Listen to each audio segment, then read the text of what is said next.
Engine on deck. Hey, good evening, Ron. How you doing tonight? Doing all right. Yourself? A little wet, but here and there, a lot of rain, man. I don't know. They say it Yeah. rains in Florida every day. I don't know about here. It's raining a lot. It's been raining, and it's scheduled to rain for like the next 2 weeks. Been trying to plan something out with the kids and not working out so well. But a lot going on. A lot going on in the city also. Tonight we're going to talk about my favorite topic, politics, right? Love it. Oh, I love it. I love it. But yeah, it's just inevitable because, like I've said time and time again, when we started the podcast, I really didn't want to talk about politics, but how politics has completely consumed the NYPD over, this past few years and the past few administrations, especially the last two administrations. And Mayor Mandani, it's just like we said, in the intro, it's it, does he, does he realize that he's the mayor, or does he still think he's an activist? Because everything that he keeps doing seems to be geared towards activism as opposed to what's in the best interest of the people of the city of New York. And the latest is the time and the effort that he has spent trying to fulfill his campaign promise to arrest Benjamin Netanyahu when he comes here in September for the UN General Assembly. And we all knew it, that he wasn't going to be able to do it.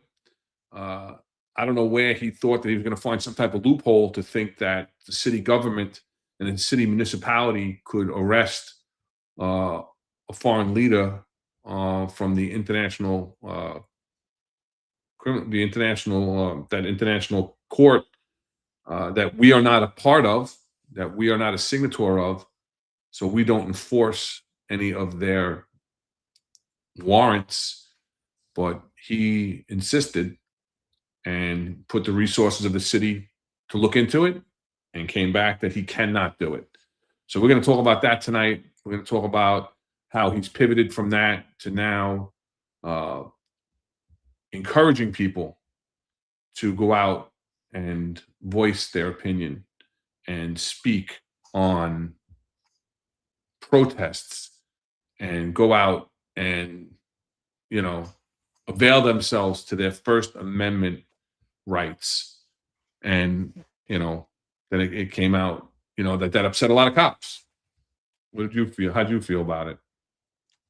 Yeah, I mean, clearly he has his own agenda, right? And it's not anything that's good for the city.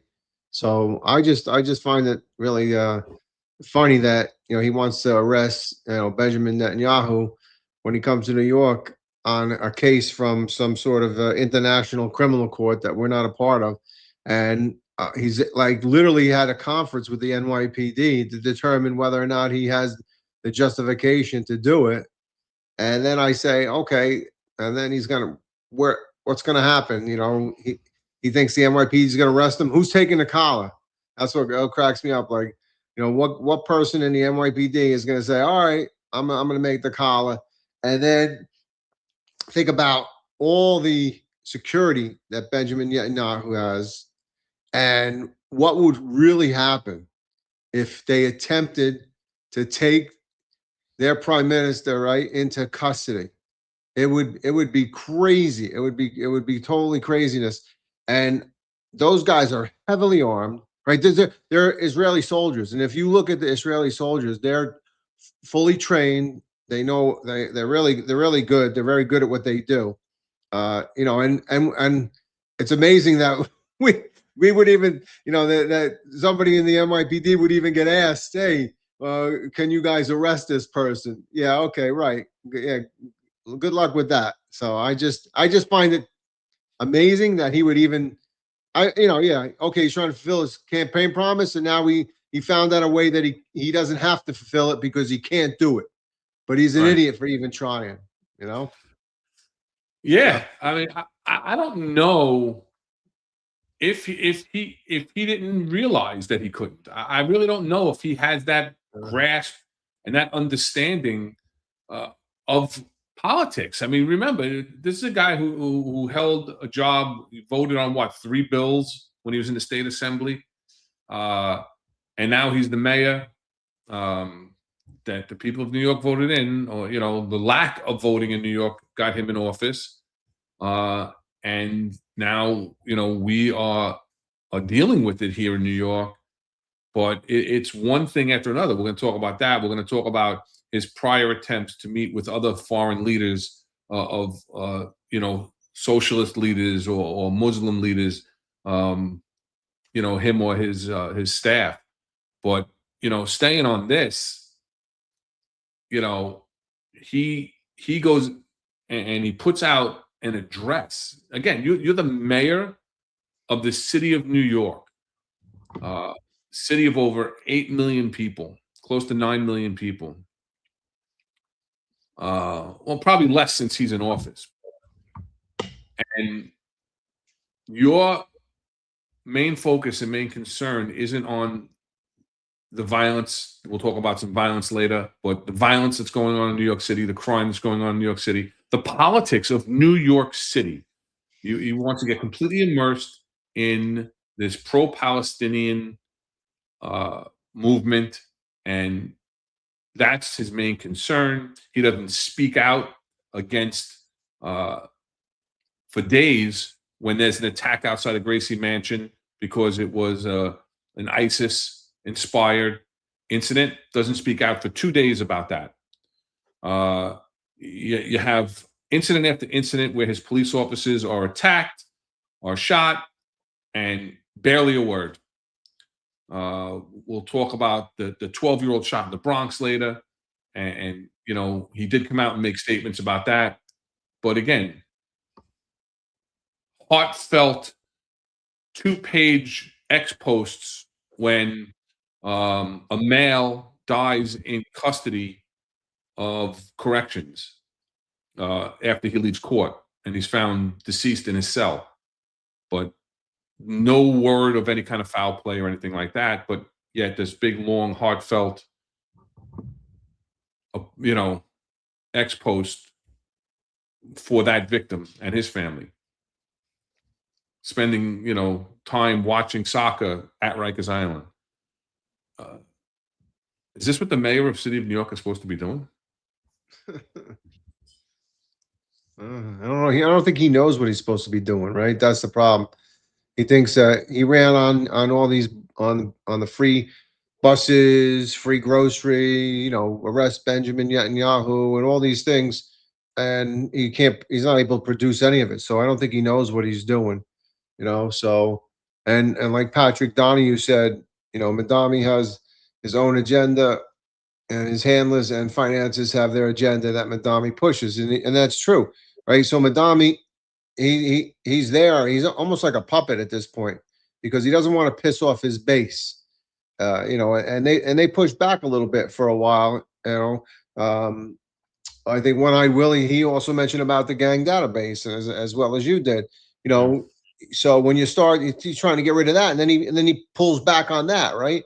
And he was also ready to get rid of SRG, and because Tish pushed back, and all the demos and everything else that's been going on, he pushed back on that too. So I don't think he, all his campaign promises and all the things that he said, and now he has to retract all these things because he realizes that as a mayor, you need these things. So, I don't know. I don't know what's going to come of it, but for him to, tell people, all right, I can't arrest Benjamin Netanyahu, so let's protest. So what does that mean? Does that mean stopping traffic? Does that mean stopping motorcades? During the United Nation General Assembly?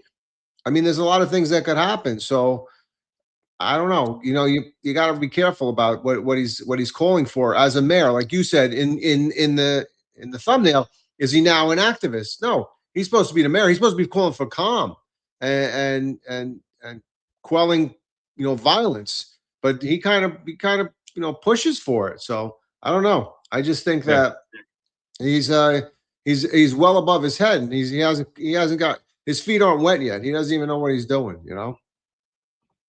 It's just, listen, to say to make a statement supporting the First Amendment, to supporting people's rights to protest. We do it here.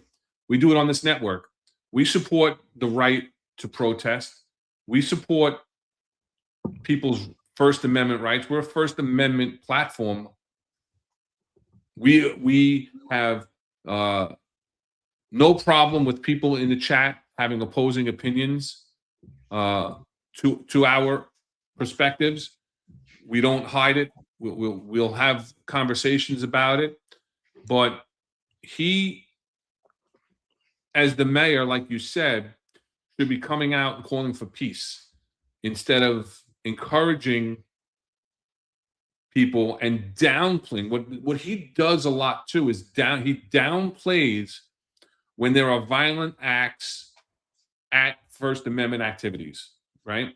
And so that makes it that much harder, and he's supporting it instead of saying everyone has the right to go out and voice their opposition to a position, whether it's Benjamin Netanyahu, whether it's the Palestinians, Hamas, whether it is the gangs, whether it's violence, whether it's guns, whether it's whatever, whoever, whatever you want to stand up and protest against, you have that right, but you only have that right to peaceably protest. That is what is written into the First Amendment of the Constitution of the United States.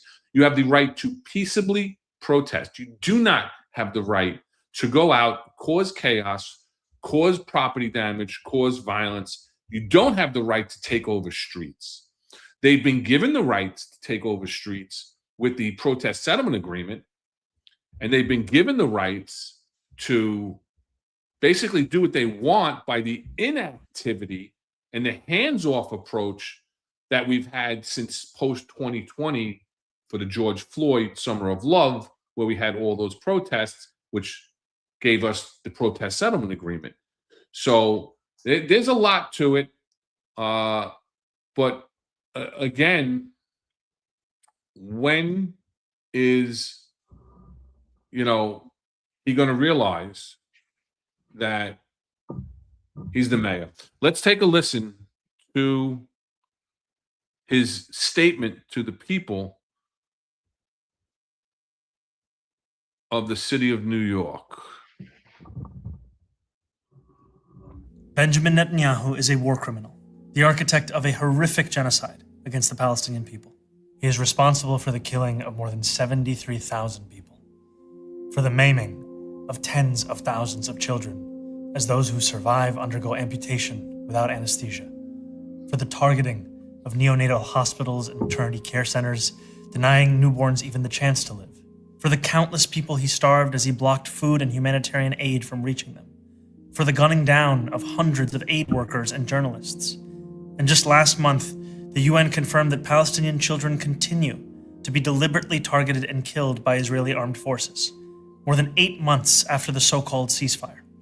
The list goes on and on, all as we, as Americans, pay for the bombs that do the killing. There is a reason the International Criminal Court issued a warrant for his arrest. As human beings, we have spent generations building a shared understanding that there are crimes so grave they offend all of humanity.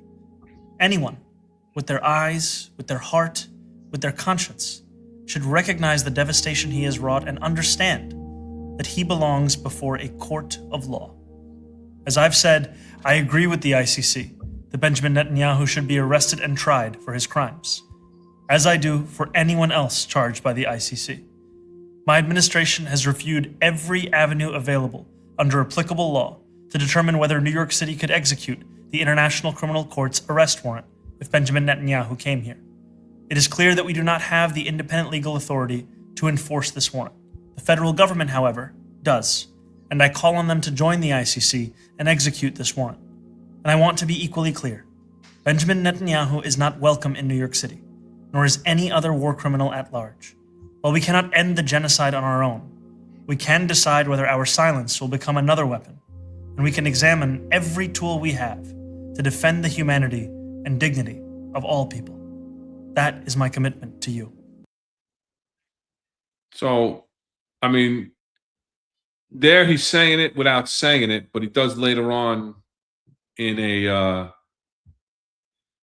in a press conference when he's asked by Marcia Kramer about the protests, he gets a little deeper into it. But what was your initial assessment when that first came out? I was blown away. He's making a scene, sitting behind the desk like he's the president, giving an address to the nation about Benjamin Netanyahu being a war criminal. And again, we don't recognize the International Criminal Court in the United States. We're not a signator. We're not a member of that court. We don't enforce the warrants that are issued by that court. So, he doesn't want to enforce the laws of the state of New York and the city of New York, where he's the mayor, but he wants to enforce the ICC's rulings. Yeah, I mean, you think about the one statement that's just queued up on my thought process was that he's not welcome in New York City, and I wonder, like, whose authority does he think he has that he can tell who the fuck is allowed in New York City and who is not? He has no authority today. This is America. You can go any city you want, all right, and you're allowed to there. It doesn't matter. So I mean, we have illegal immigrants in New York City. We have citizens in New York City. We have tourists from New York City. Everybody comes to New York City. So don't tell me that just because you're the mayor of New York, suddenly you can say who's welcome and who's not welcome. You have no authority to say that. So, just when he talks like he's like you said, he sits behind a desk. He thinks he's Mr. I'm better than everybody else, and it's not your city, bro. You know what? You got voted in. Okay, that's all you are. You're a representative for government for that city, but you don't own the city, and that's what he thinks he does. So, just for him to throw that up there and all the rhetoric that he threw in there about bombing hospitals and killing children. Well, some of it may have happened. You hear different stories. I hear conflicting stories. You also hear stories that sometimes, it was done by the Palestinians themselves did it, and then they blame the Israeli government or whatever. But regardless of who did it or didn't, you're in the middle of a war. Okay, things are going to happen. It's unfortunate.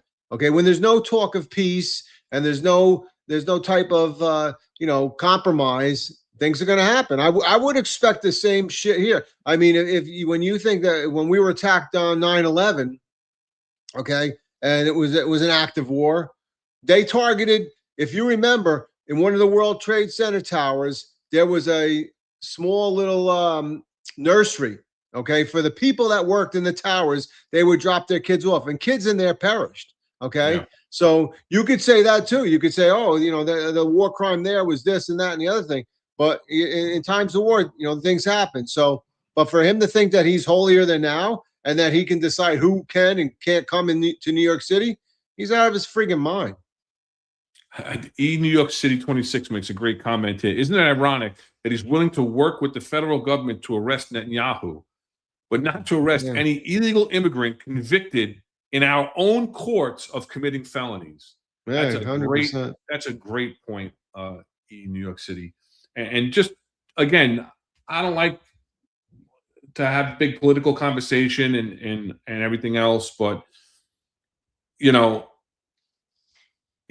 there's going to be, unfortunately, collateral damage in any war. I'm not saying that I'm for or against any war or any conflict or anything like that. But you also have to look at the tactics that are in place by Hamas and how they are embedding their high-level members of their organization in hospitals, in hospital buildings, in residential areas.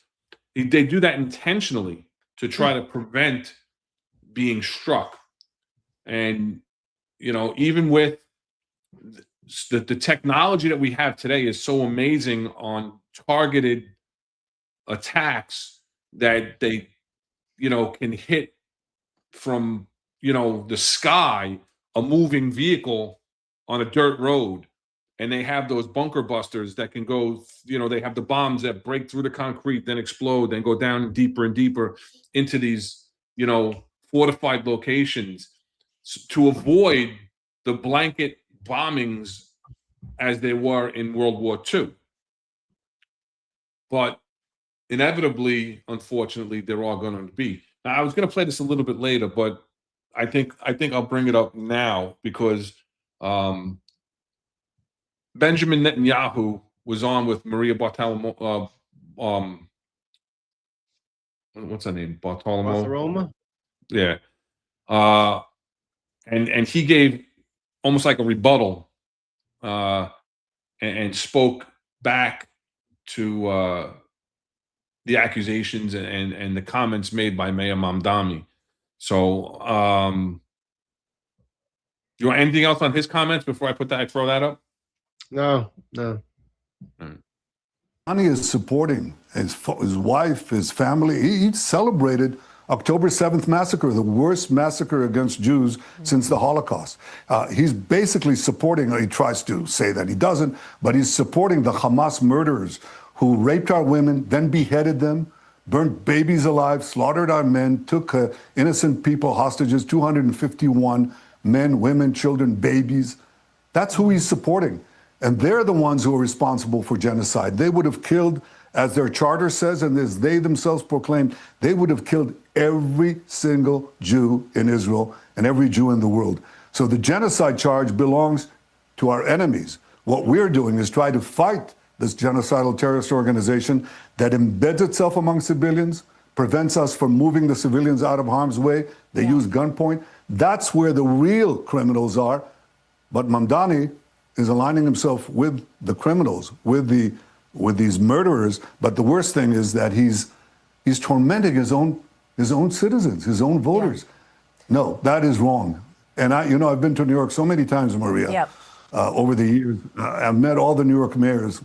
They all saw themselves as mayors of all New Yorkers, not pitting one part of the population against the other. Of course. Mr. Prime Minister, I agree with him. I don't agree with everything he does. I don't agree with all his positions and everything like that. But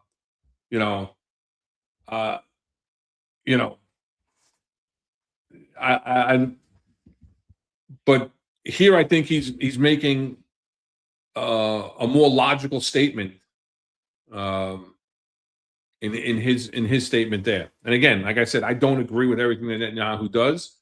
I don't agree that he gets a lot of support from the United States, but then goes off on his own when we call a ceasefire or whatnot. And again, a lot of international politics that I don't think we need to discuss here. But I mean, isn't that what you just said? Pretty much what you just said too, and what I just said, is coming right from Netanyahu. Yeah, I would just, not everybody in that region is friends with America. No. Israel is an ally. Israel provides us with a lot of intel and information. So, you support your allies. And, when they're attacked, which they've been numerous times, okay, specifically like Benjamin Netanyahu said, October 7th, they were attacked. Innocent people, right? Kept hostages, raped, terrible things. And if that in itself started a war. So the act there was against women and children and people going to a concert. And suddenly, he turns around and he looks to blame Benjamin Netanyahu as a result of his retaliation. So I think it's ridiculous. He's pretty much Benjamin Netanyahu is protecting his people, right? He's doing what you would want somebody in that political position to do that, and they have every right to defend themselves. If they're attacked or bombs are coming over them, they have every right to retaliate and shoot bombs back. Okay, you would expect any country to do the same. Okay, you could say that what's the difference? So okay, Russia and Ukraine. Oh, Russia wants to take over Ukraine, but so Ukraine shouldn't send bombs back and unfortunately hit areas that. And like you said, the intel says that some of these holdouts are underneath hospitals because they know that they're not going to get hit. So it's crazy that you would think that Benjamin Netanyahu is the aggressor here. He's defending his people. He's defending his citizens, what he's supposed to be doing.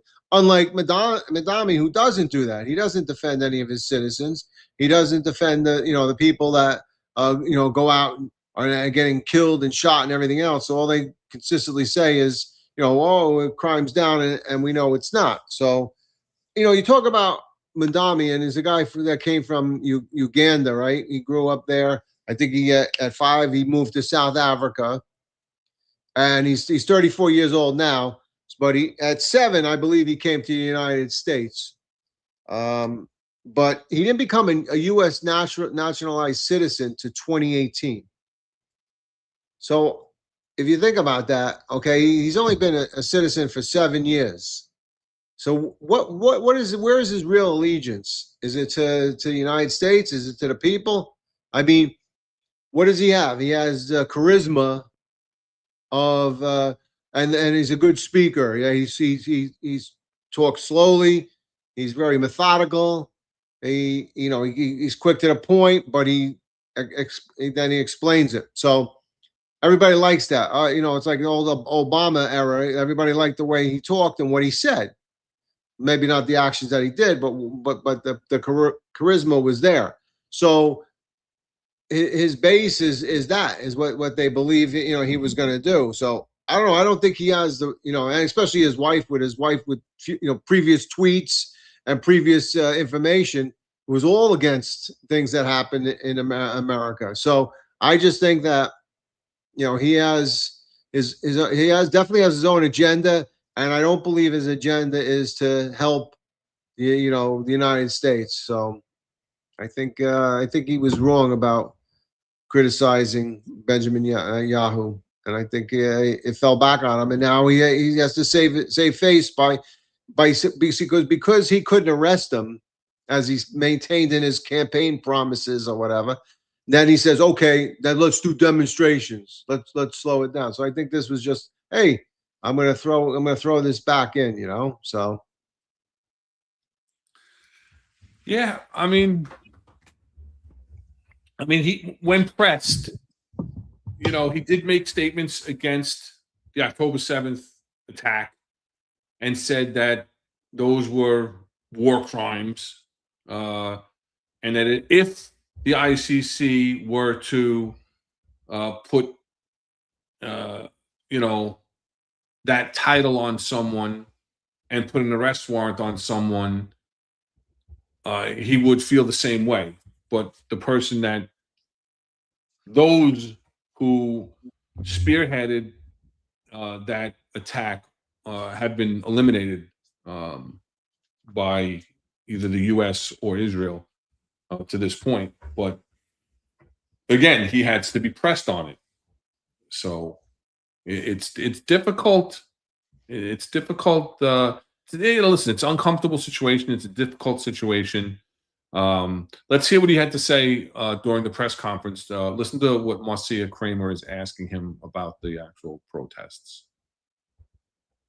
Tap into the disappointment that people in the Palestinian community feel that you're not going to be able to arrest them, and are you urging them to protest?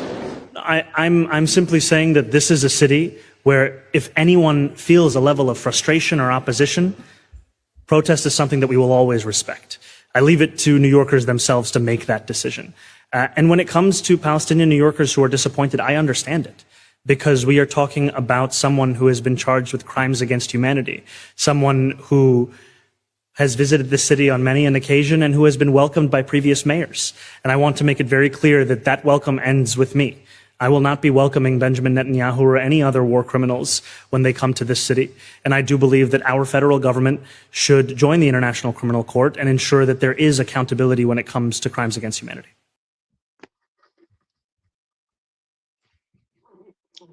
Here's another issue that I have when he talks. First of all, he claims he's a war criminal. Okay. It's an arrest warrant. He has not been prosecuted. He's not been found guilty. So to say, there's a presumption of innocence no matter what court. And just to say that he's a war criminal, no, he's not. Okay. They've issued some bullshit warrant because of whatever actions, and they're calling him, and Mandani saying he's guilty. That's not how it works. All right. That's not how it works. I'm sure that anybody that he sees get arrested in New York City, he doesn't say that they're guilty right off the bat. He says that you're supposed to get a fair trial. So I just think that's the other problem there. It's just to jump to conclusions, to change the narrative so that it fits his goals and his, the way he wants people to see it as. So it's just crazy. And you know what? I was cracking up myself. I was cracking up before. The reason being is I just see like if you've seen him, right? The motorcades, right? And somebody like the Prime Minister of Israel is going to have a pretty decent motorcade, probably. When they're decent when they have an ambulance, right? Because then you know that they're important. So I just think who's pulling them over? Like is CRT pulling them over? Like whoop whoop, hey, pull up, pull over, and we're gonna make the arrest. I think it's just insanity. So, and I think like Pat Donahue had said earlier, they're gonna drop the red hat, and you better hit the floor. And he's 100% right. So, like what we used to say with Secret Service, if you're at a presidential detail and Secret Service sees something, it doesn't matter if you're blue or not. If you're wearing a uniform, they're shooting through you. Okay, they're going after the target. It does not matter, and we know that. So I just think that the same's going to happen with his security detail. That if these people try to come and take him, it's going to be a bloodbath. So I doubt that any cop would want to even do that. And it just like who's making a call? It's got to be somebody like LaPetri or something, because it ain't going to be anybody. Everybody else would go, that's not a lawful order, right? That they can refuse that order because it's not anything that we don't have the laws of arrest to make that. So I would say no. I'm not making the arrest. It's not a lawful order. So interesting. It's just, yeah. I mean, that whole part of it. Listen, that part's behind us, right? That whole all that rhetoric about the arrest and who was going to make it and who could make it and could we make it, and we know, he can't be arrested. He's not going to be arrested. You don't have to be happy. There are heads of state that come to the United States that aren't our closest allies, but you still have to be diplomatic. You have to be cordial, and he is the opposite of that when it comes to Benjamin Netanyahu. And like you said, saying the things he's saying and the way he's saying them, calling him a war criminal, calling him, saying you are not welcome here, saying that people have the right to go out and protest that way. Listen, we can't arrest him, but everyone has the right to go out and voice their First Amendment right to protest, which is fine. Go to an area that's designated as a protest area. We've discussed this in the past, and voice yourself peaceably. But what's going to happen? The big problem is that when I say we, I mean the NYPD, still in our hearts, we're still the NYPD, are going to have to go out and police this. And this is after, we're at the end of July, and we've just went through the World Cup. We just went through the 250th anniversary, 12-hour days. Nobody's been getting days off. A horrible heat wave that we had here where it was hotter than Florida, right? And the cops are exhausted mentally and physically. And we still have to get through August. We still have to get through the rest of the summer details, the U.S. Open, right? The UN General Assembly is one of the larger details that the city hosts every year. because they have to protect the heads of state that all come into the city.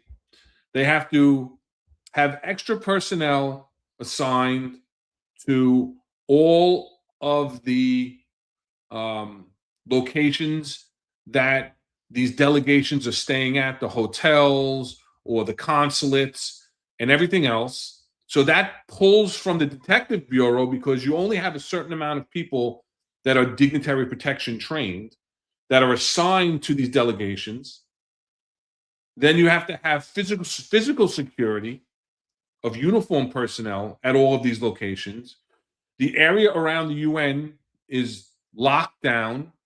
Like you said, you have all these escorts, right? So all of highway is involved, all of other units are involved, the SRG, emergency services on those, high tier people, like you said, the ones that have the ambulance are the more important ones. They also have emergency services, right? They have the emergency services, special weapons teams that are in those caravans a lot.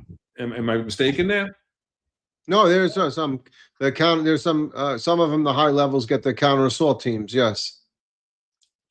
So you have all of these normal resources that pulled during the UN General Assembly. Because of the climate in the world, obviously there has to be heightened security.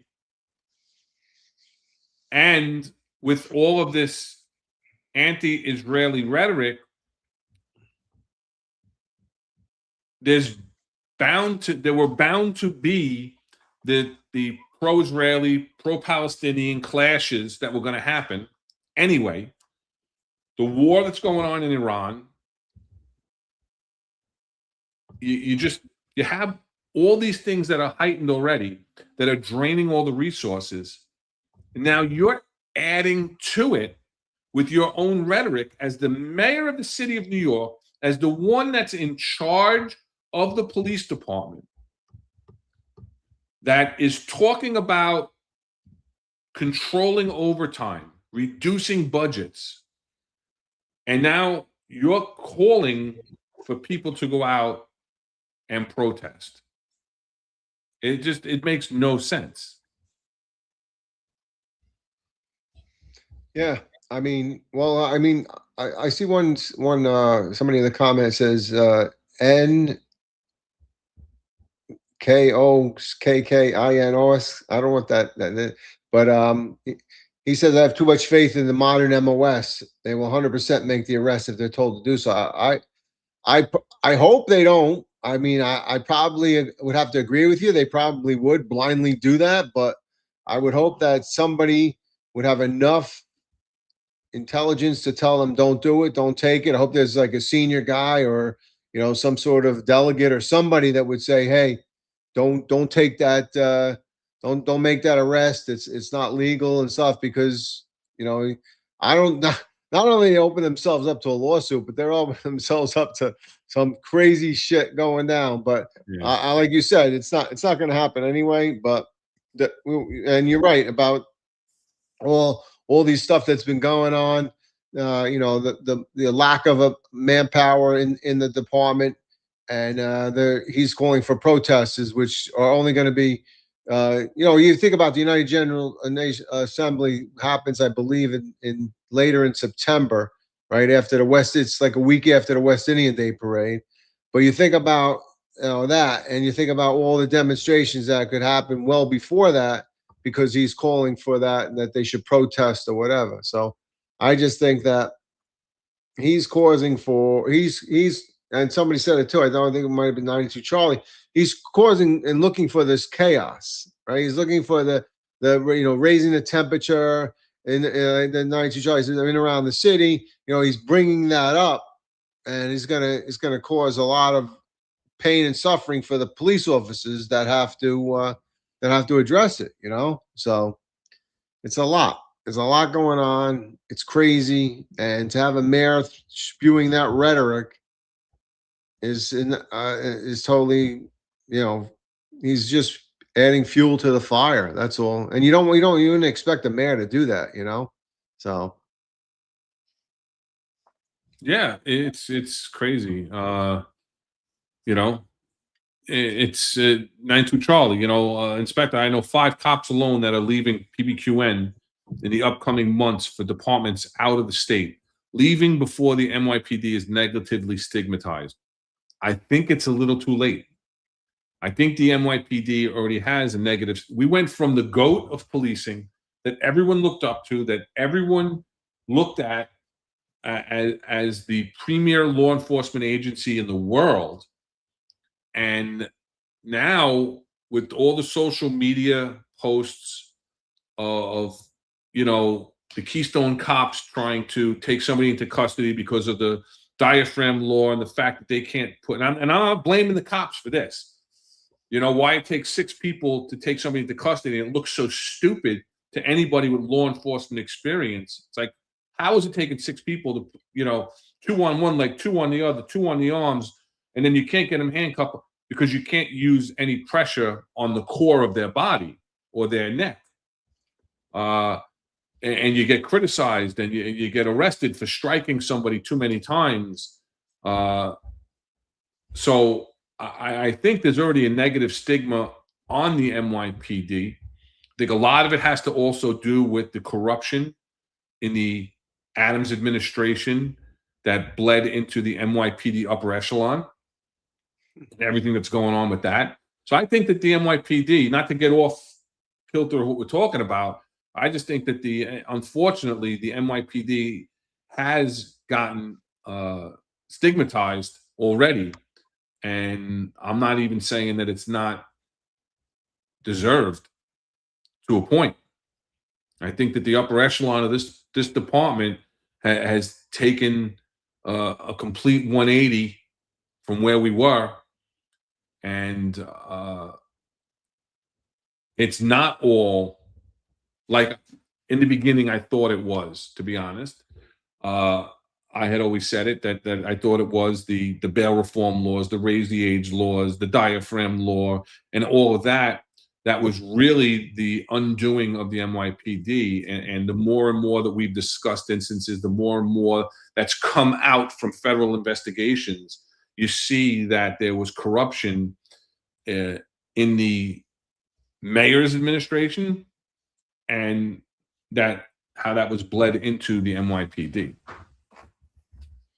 Yeah, I also think it stems from it started to deteriorate under de Blasio, in my opinion.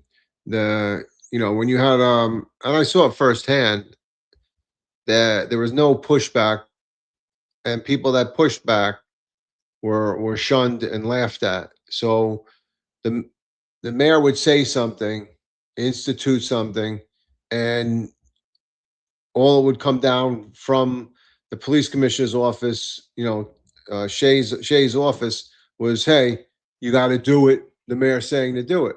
No, you needed to push back. The problem is they started thinking about their own future, thinking about their own aspirations, and not what was best for the police department.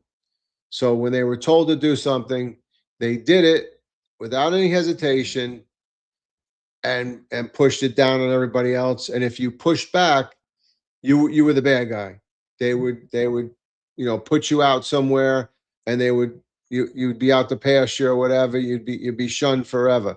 So I just think that started it, and then it completely eroded when Mayor Adams got in and picks Banks back, Pearson back, all the things, all people with previous problematic histories, and where's my crumbs? Where's this? Where's that?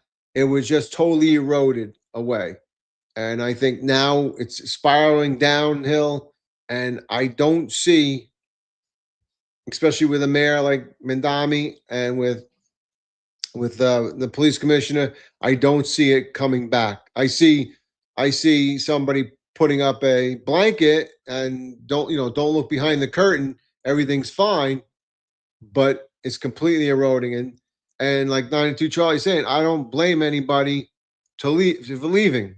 And I can understand that completely. And, and I, like he says here, he goes, it started under de Blasio. And he retired when de Blasio was the mayor and had some bad times. Actually, the beginning of the end, 100%. There was, because and that's what I saw. I saw eroding there completely. So it's sad. Yeah, I agree. And I got a text message. I'm going to read out the text message here. The president spews rhetoric every day of his life. How is Mamdani different? Because you all disagree with his rhetoric and agree with Donald's, and that's not the case. That's not the case.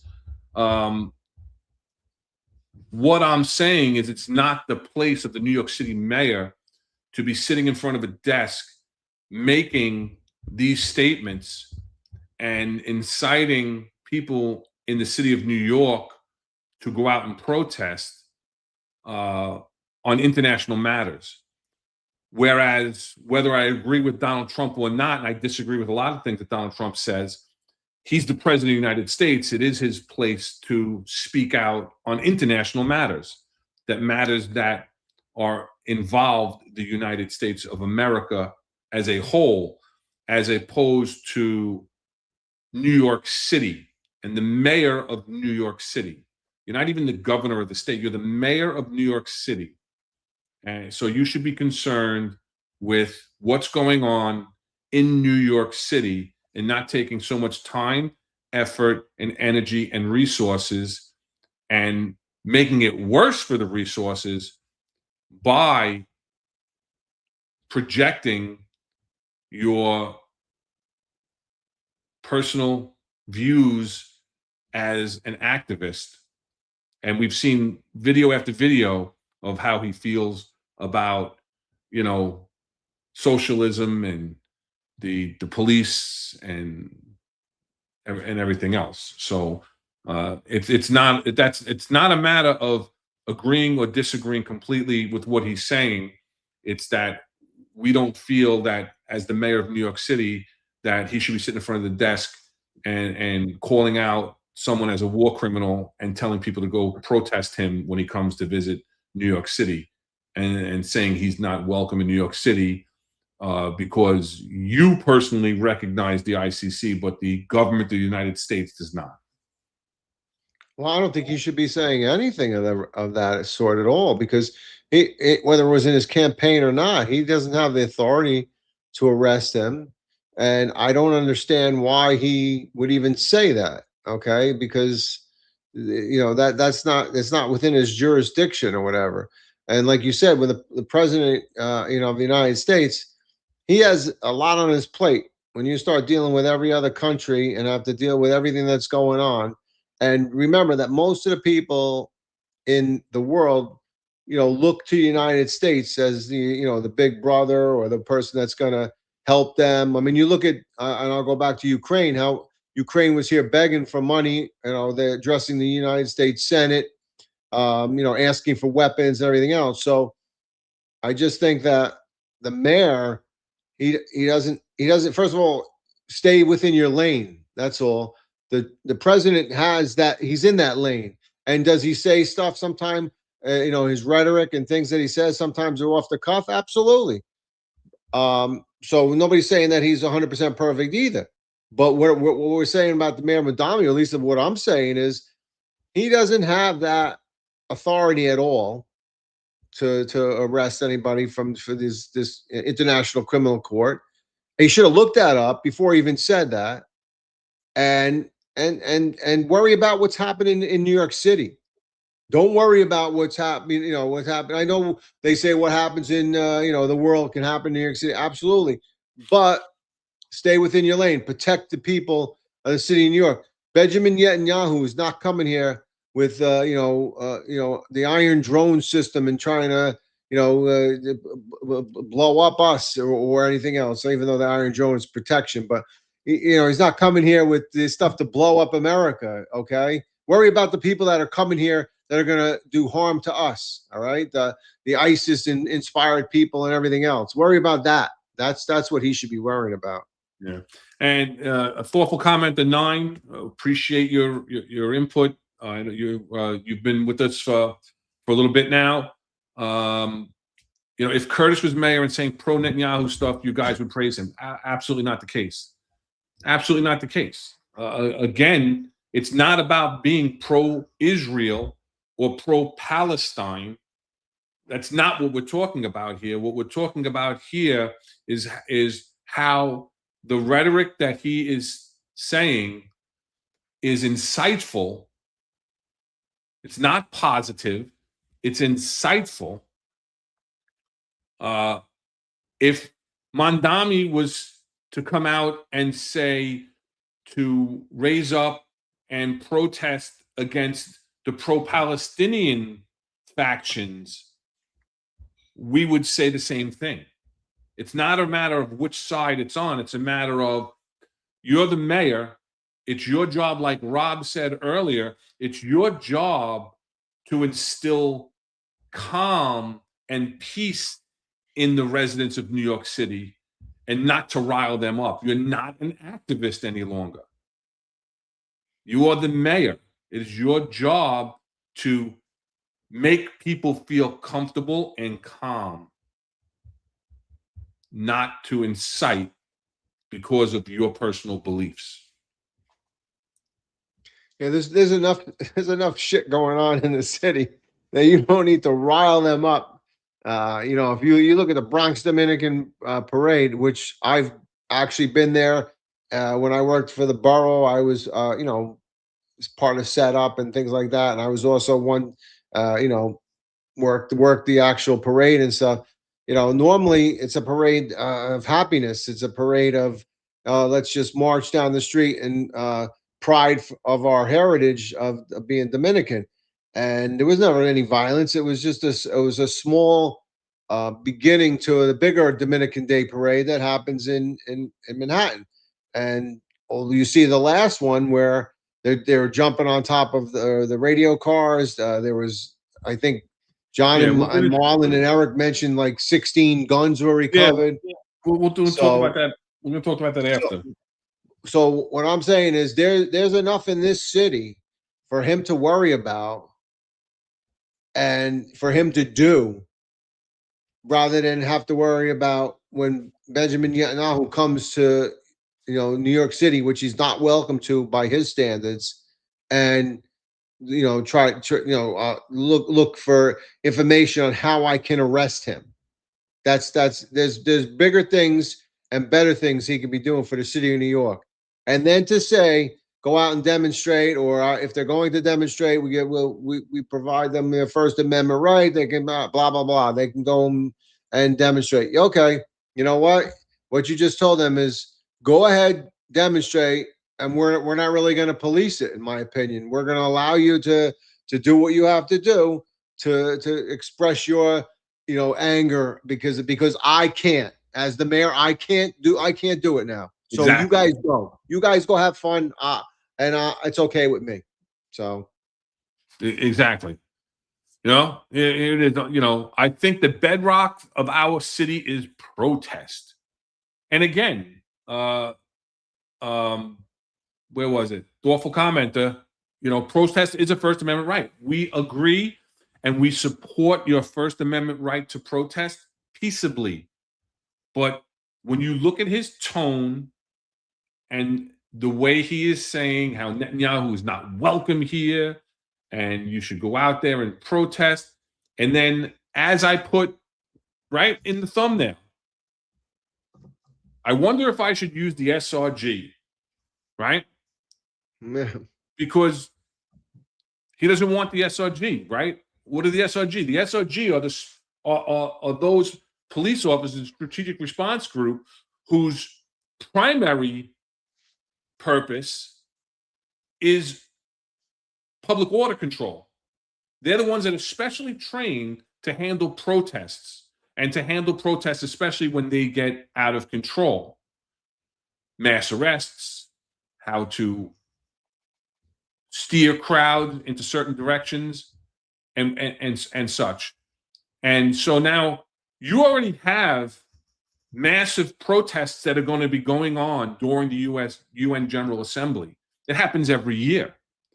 More so the last couple of years, But this year, especially with everything that's going on internationally, you can anticipate that there are going to be problems. And you coming out with this posture, like Rob just said, I can't arrest them, so go protest them. I mean, that should be his new slogan. And, Get signs emphasizing made it. up. Get signs You made should up. get signs made up and sell them. Right. I can't arrest them, so you protest them. But, his forcefulness in saying he is not welcome here in New York City.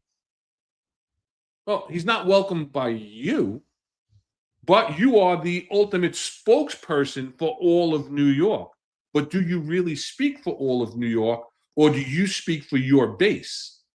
And that's not your job right now. Your job is not to speak for your personal base and your personal bias against Israel. It's to speak for all the people of New York City.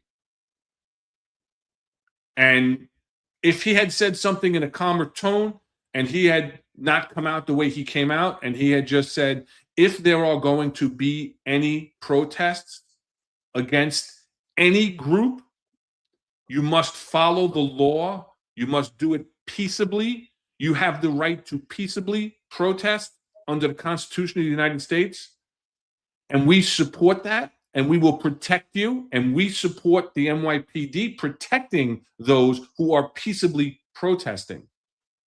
We are not against that. We are not against anybody protesting, but it must be done peaceably and safely and under the guidelines that the NYPD put forth because of overall security concerns, not just for you, not just protecting those you're protesting, but to protect you as well. So that's how I feel on that part of it. Yeah, when you think about it, right, for United Nations General Assembly, all right, most of First Avenue has, an emergency shoot lane. In front of the General Assembly is a frozen zone. All the side streets are usually frozen. So they're probably not going to demonstrate there or whatever, but they can demonstrate other places. So when you think about that, all the traffic that they actually stop, that they actually are going to do just for the UN General Assembly, then have a protest, they could freeze the city. So now when you talk about having a demonstration because he's there, now you talk about the safety concerns of getting an ambulance, getting a fire truck, getting a police response. Okay, you have to worry about all those things. So now you're impeding on the actual people that either are working or visiting or live in New York City. So, I mean, you're advocating for a protest, which is going to have detrimental effect on the people that live in the city, okay, that are expecting emergency services to respond to them. So, the rhetoric, if I was the mayor, if I was, talking to him or whatever, I would have said, hey, if you wanted, you absolutely unequivocally have a right to protest, the First Amendment right. Okay, it's your right, but do it peacefully. Second of all, get a permit so we can police it properly and we know where you're going to go and we can control it so that we don't impede on the people that are not part of the protest, and we don't impede on or we have resources available to respond to instances of whether an ambulance call, fire call, or police call. So you want to give that out, then I would have a little more respect for it. But just to throw it out there, it sounds like to me that go ahead, have your way at it, and and will Tish send SRG? Absolutely not. She's not going to do that, but she's too. They're all scared to do it. So I don't know. I honestly, I don't know. I mean, and it's not because she's Jewish either. I think that they have to be really on standby because I can see this. I can see this. Getting out of control, getting out of hand. Because what do we see? No matter what the protest of the day is, you have these paid agitators that show up. same people showing up in different cities. It's well organized. We've discussed this in the past. So I think it's problematic. What does the PBA president have to say about this? Right? The mayor's activist posturing puts police officers on the streets in a terrible position, NYPD PBA President Patrick Hendry said. Protests during the UN General Assembly are nothing new. But when the mayor of the city is actively calling for demonstrations, violent agitators will assume they have permission to cause as much havoc as possible. It's exactly what we've been saying.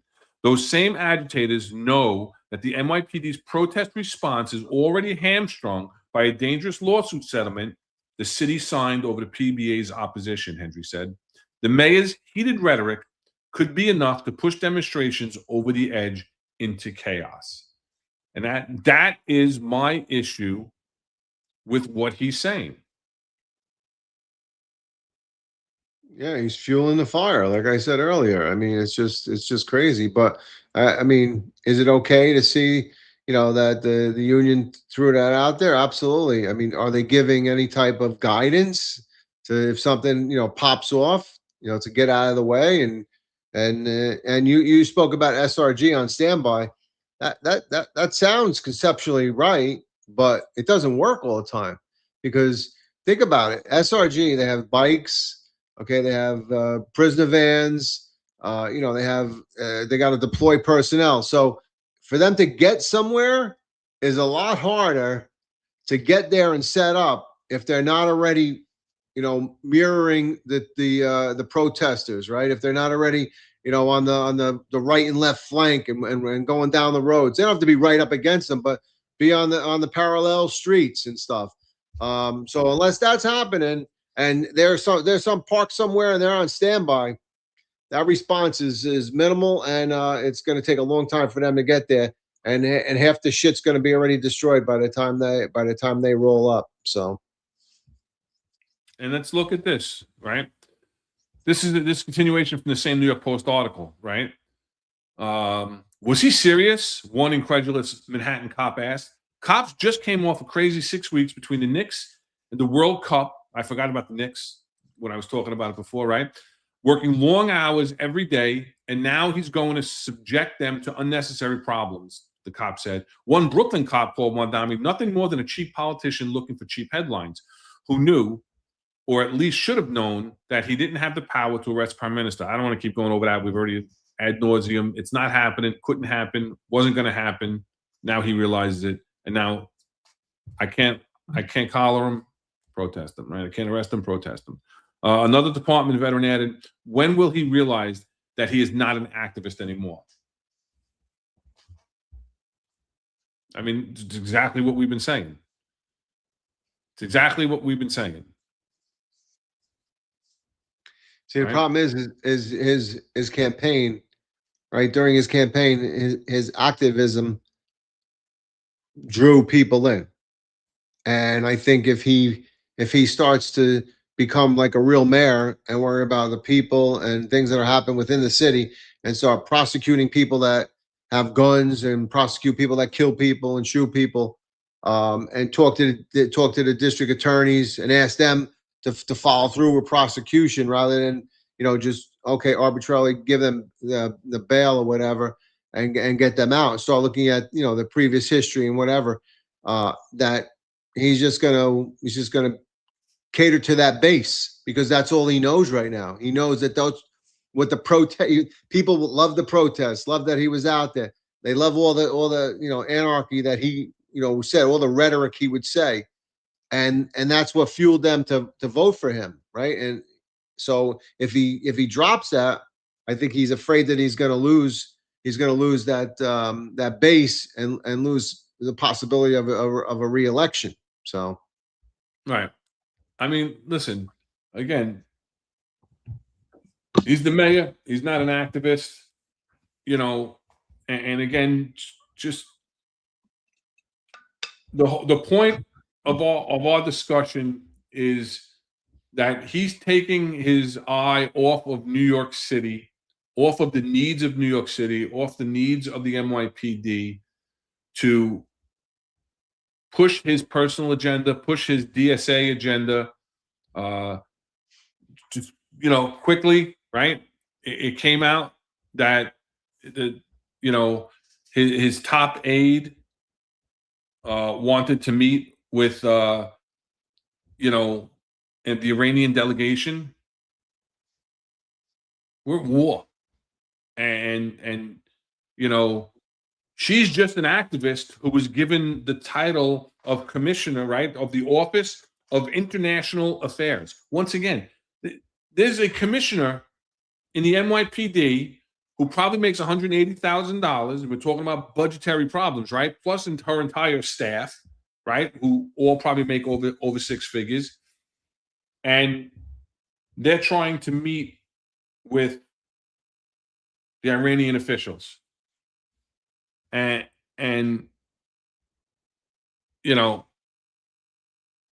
Commissioner Anna Maria Akila was scheduled to meet with Amir Sayed Aravani, Iran's permanent representative to the UN, at 2 United Nations Plaza alongside 2 other senior officials in the mayor's office for international affairs.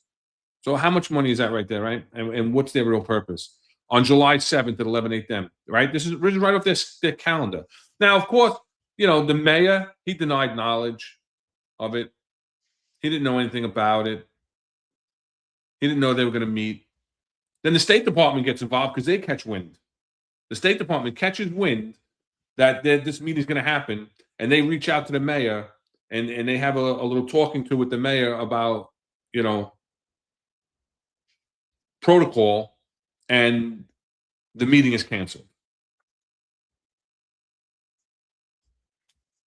He didn't know anything about it? Well, what's the old adage? If you can deny you didn't know anything about it, and maybe you didn't, but you know what? You should have. Right. You're ultimately responsible. You're ultimately responsible for what your subordinates, right? What your executive, this is your commissioner, is doing and is planning. And listen, again, we don't like to do speculation here. We don't like to do guesswork. We like to use references and whatnot. But common sense to me, when you have someone that's your commissioner, right, of the Office of International Affairs, has on her calendar that her and other top officials in her office are meeting with this Iranian delegation, I find it hard to believe that he wasn't aware of it. And this is only a month after he was scheduled to meet with the president of Colombia, Gustavo Petro, right? Who was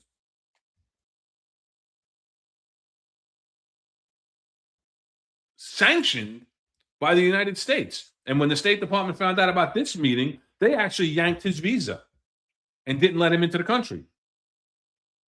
So, I mean, this mayor seems to be more concerned about international policy, international affairs, when he's the city of New York mayor. And then today this comes out, right? Oh, should I throw this up? Wait 1 second. Right? No, wrong one. Right? So we have the breaking news on the executive perspective, right? This comes out today. He's calling for everybody to slash 2.5% ahead of a $6 billion budget gap for next year, right? And the fiscal year started July 1st. And he's looking for a 2.5% cut in overtime, cut in the budget. But yet, what he's doing is going to increase the NYPD's budget in overtime exponentially. Yeah, I mean, when you think about it too, this year, if it wasn't for the bailout by Governor Hochul, he would have been in a budget deficit. So now he's probably foresees this, and maybe she's saying that, I think her election is next year, or is it this year? I'm not sure. But, she probably sees it as, I can't be giving New York State's money all to New York City to save them every year. So he says, okay, let me do a budget cut. And I can remember many times there were budget cuts under different mayors and stuff, and they looked for reductions. There was never a reduction. There was, cut the overtime, cut this. Shit came up, and it had to be handled. So, and like you just said, now to say, go out and demonstrate and protest your anger on Benjamin Netanyahu, peacefully. Not even, I don't think you said peacefully, but just go out there and do it, is going to cause that overtime to skyrocket as well. And you think about, July 1st was the new fiscal year. So I just think that, you're going to be well over budget if you're not already over now, what's allocated. And in the future, that cut, it sounds like a minimal amount of cut, like a 2% is, but it's not. When you're talking about billions of dollars, that's a lot of money. So it's very hard to do that. And do they do it by hiring personnel? He's already cut that, right? He cut that last class of 500. He's not doing that. And is it to cut back equipment? Is it cut back things that they need to do their job? I could see that. So I just think it's overall, it's terrible. It's a terrible thing to do that. And when you talk about other departments like fire department, EMS, how do you cut that back? They're already a 4-man engine, right? They wanted the 5th one, but she couldn't explain, how much it would cost. So I don't even know if that's in the budget. And now you start cutting essential services. How about cut those stupid the ones you love, the violence interrupters? Why not cut that? Okay. Yeah, we'll mention those people in a minute when all they've done up in the Bronx. Yeah. So I don't know. There's a lot there, but I don't know. I don't know. Just before we move on, we're an hour and 13 minutes in. Let's make sure we hit that like, share, subscribe button. We're doing really well.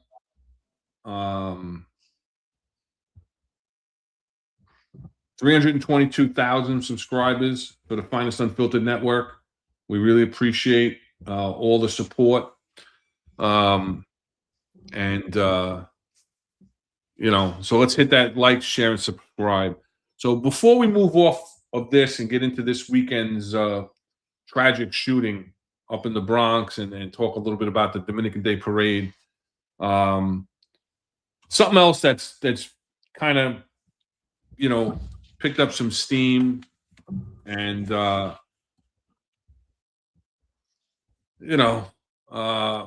there's this push to bar Mamdani from, and it's been mentioned in the chat today too. So there's a push, a petition that's been put out there. To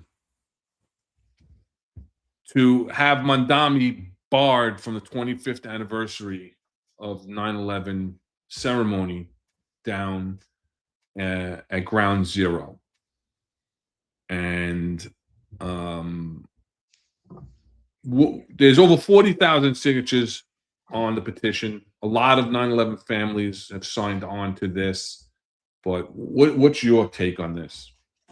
So here's the thing. I have mixed emotions about it, right? So obviously I knew of everybody that was, killed on 9/11, the 23 members, the 14 members of the emergency service unit, the 343 firefighters, the 37 Port Authority police officers, and then the tragic thousands of civilians that were killed that day.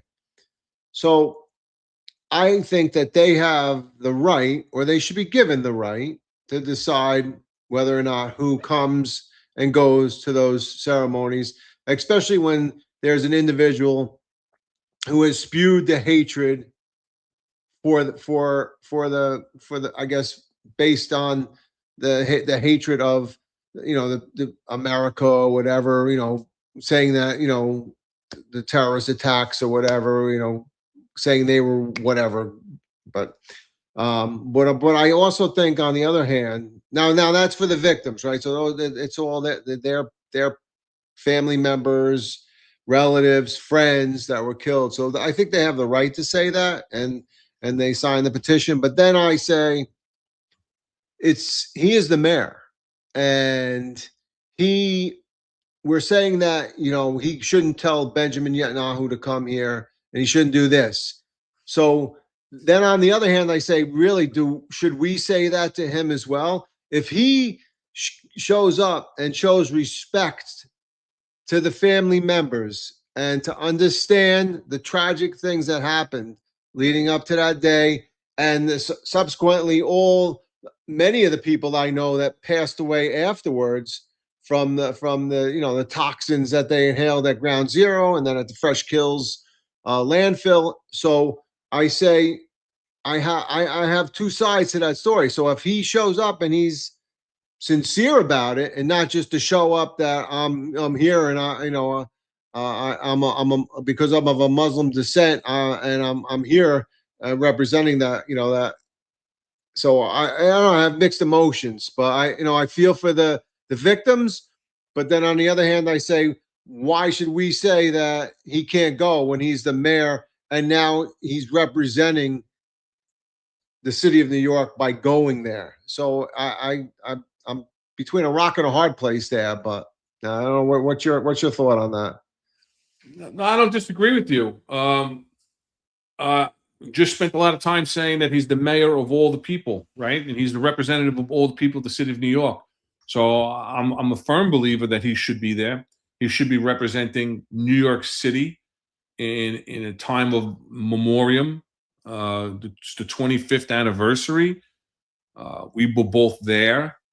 We both lived through it. There's a whole generation that's out there that's voting that have no recollection of this, that aren't being taught it in school.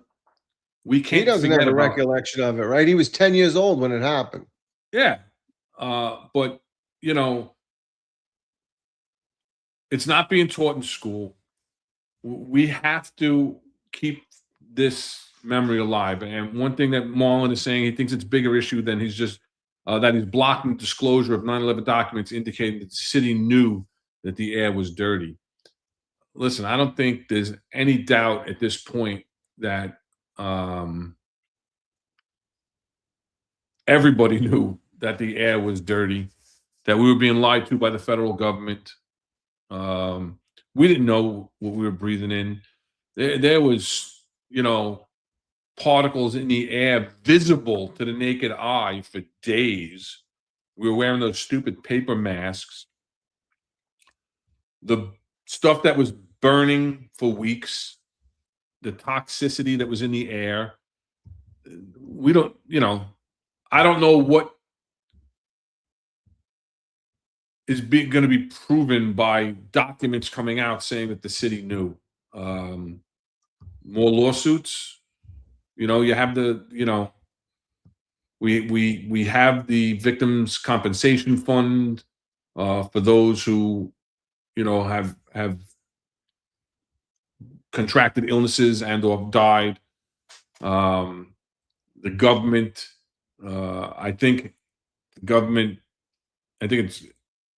it's well known that the air quality tests that were being issued to us were not accurate. So I don't know what him withholding documents is really doing.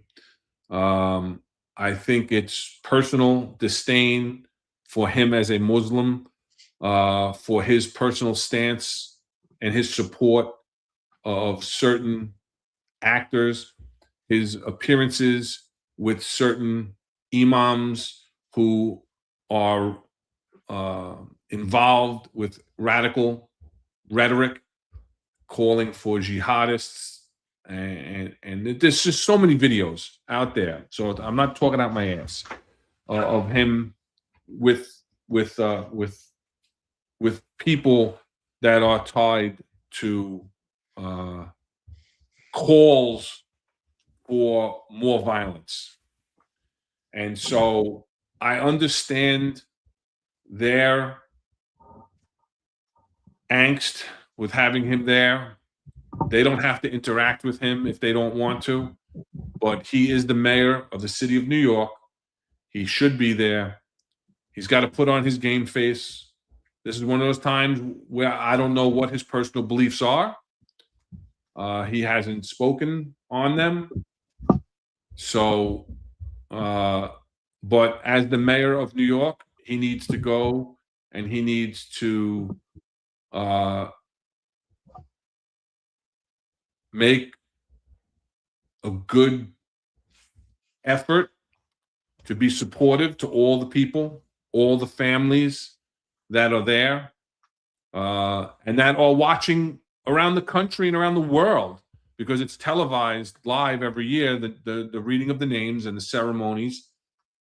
People wait to hear their loved ones' names. They also listen to comments of elected officials that are there to speak. So that's how I feel. I think also that he goes there and he shows that he can be impartial.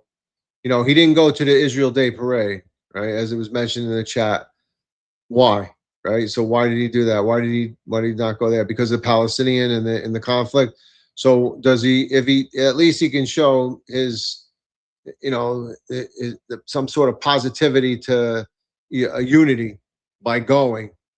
I've been to, since 9/11, I've been to almost every one of them, except after I retired, but I don't remember any politician ever saying anything. They stood in the background and they allowed the family members to read the names and say, you know, sometimes short little snippets about their loved one. So it was really not a political event.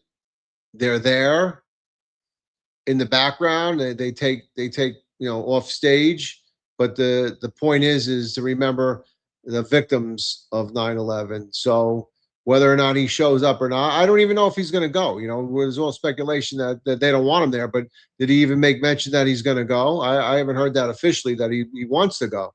No, he said he's going. So yeah. So if he goes, then stand there with the rest of the politicians. You know, I can remember President Trump being there. I can remember President Bush. I can remember Kathy Hochul, not Mario Cuomo. I think it was Andrew Cuomo, and Hillary Clinton was there. I remember she almost tripped and fell. They had to carry her to her bus. But they didn't do much. They didn't do much when they were there. So I don't think that if he wants to go, I think he should be able to go. But I think he should do it in the idea that he's going to bring togetherness and you know, solidarity and a feeling of sympathy to the family members that were killed during 9/11.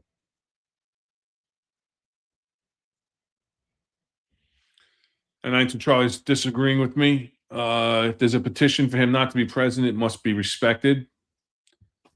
Listen, there's, you know, who knows who's signing that because they just don't like him. Just because there's a petition, you know, I don't agree that just because there's a petition that he should be excluded from this event.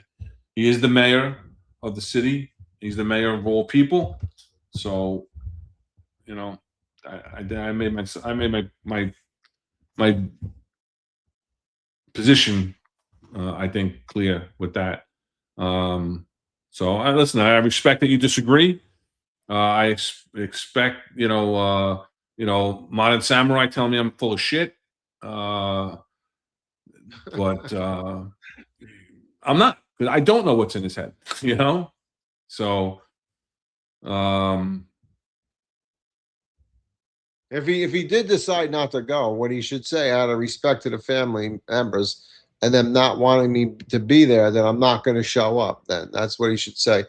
but knowing his ego and his, the way he acts, he's going to say, I decided I'm not going to whatever. So, but whatever it is, if he doesn't show up, he doesn't show up. That's up to him.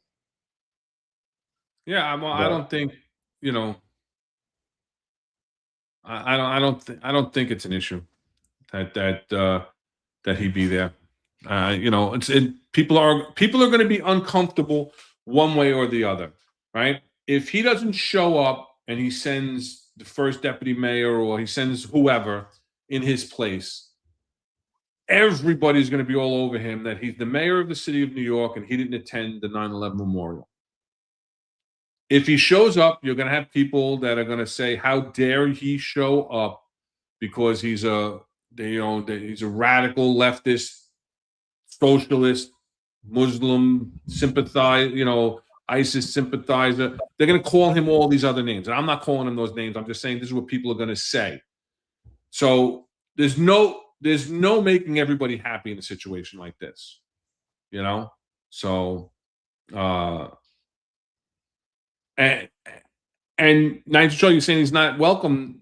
He's not welcome by some. He may be welcome by others. So again, I love Housing for Life says it would be comical if Bibi was there with the Zohan. Imagine if Benjamin Netanyahu showed up. Hey, maybe they could get. I don't know. Maybe they could tell him that Bibi's at someplace else, and then Bibi would go there, and then he wouldn't show up. But he does have I think as the mayor, he has every right to show up, whether or not. And I just think he needs to show respect to the families or whatever that there. I'm sure there are other, Muslim people, other people from, different areas that had family members killed also in 9/11. So, just be there, and if he's going to be there, be sympathetic to the family members. That's all. yeah. All right. So before we move on to the final topic, I just want to bring this up again. One of our retired members of the service and a good friend of the Finest Unfiltered family his family is going through some very difficult times. His mother had brain surgery, was in rehab for 3 months, is coming home. The medical expenses are astronomical. They're not all covered by medical insurance, and the home health coverage is not going to be covered completely. So they're in a financial bind. Mike Freed himself is going through some medical issues, and he's going to be laid up for like 3 weeks while he's going through some T-cell replacement therapy. So in the description of the show, and Marlon, if you're out there still, if you could pin the link for Mike's GoFundMe for his mom, I appreciate it. We talk about it all the time. We talk about being a family. We've seen it all the time where people reach out. He didn't reach out. Like I said, I found this GoFundMe on his Facebook page, was actually sent to me by my mother-in-law because I don't have Facebook. We'd appreciate if you could, at the very least, share the link. If not, any contribution would be helpful. I looked at the GoFundMe, and it hasn't really taken off. So we really appreciate it if you could click on the link. It's in the description of the show, and help out a fellow first responder and supporter of the show for his family that's going through a very difficult time. Yeah, I mean, continued prayers for his mom and for Mike himself. It's hard enough to have to deal with your mom or a family member being sick, and then on top of that, he has to deal with his own illness. So it takes a toll on you. Like I said, the last show, I said that, we often ask police officers to reach out when they need help and they need stuff. We always say that, you should always tell people when you need help, so Mike didn't reach out, but he posted this, so he does need help, and I'm just asking if anybody can, if you can't give anything, prayers. If you can give a little bit, give a little bit. If you give more, give more. But do what you can for a brother police officer, and especially for his mom. So my mom's not alive, right? So you don't understand how much your mom means to you when they're not around, so I wouldn't mind getting yelled at or being called Robert Joseph, because that's when I knew I was in trouble. So but if you can, please reach out and help Mike. All right. So we kind of touched on it earlier. Let's move on to it was a busy weekend up in the Bronx on Saturday. There was a tragic shooting, a 12-year-old boy. We cannot show the videos that are posted all throughout the internet of the actual shooting, but basically, the 12-year-old boy, Jacob Freitas, he's the son of a retired NYPD detective sergeant. And that is really an aside. He's a 12-year-old boy who rode up on a bicycle to buy a bouncy ball in the bodega. He went outside, he got on his bicycle, and there was a fight on the street corner. And then this miscreant, who I won't even bring his name up on the show, started firing at those in the fight, and Jacob was hit in the shoulder or chest. The video shows him tragically go back into the bodega, or stumble, fall to the ground, where he ultimately succumbed to his injuries. Horrible tragedy. Perpetrator. There was also a 25 and a 45-year-old that were also shot and are going to survive their wounds. So it was multiple people shot. But just a terrible day. You see the bicycle laying there in front of the bodega.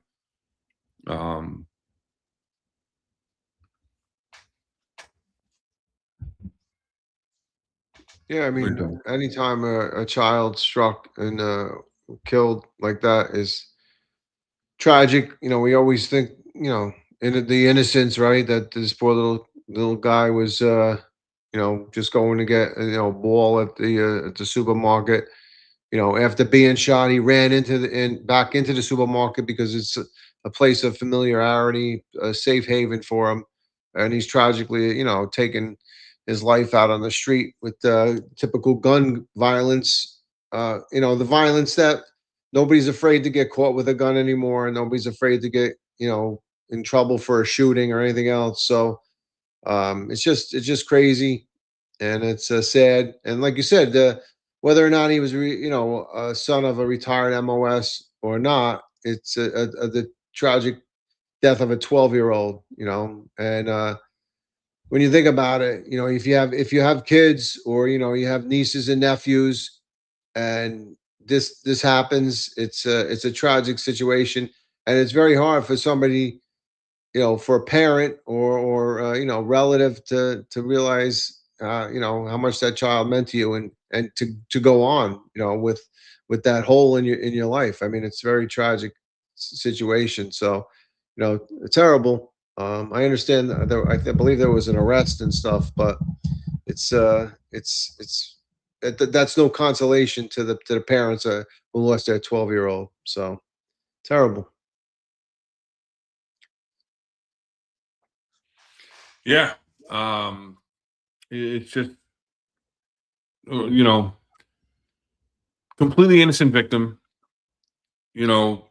not one to get into any kind of trouble. Wasn't hanging out with the wrong crowd. Went to the supermarket to get a fucking ball. And, you know, just one thing, you know, I watched the video several times from several different angles. And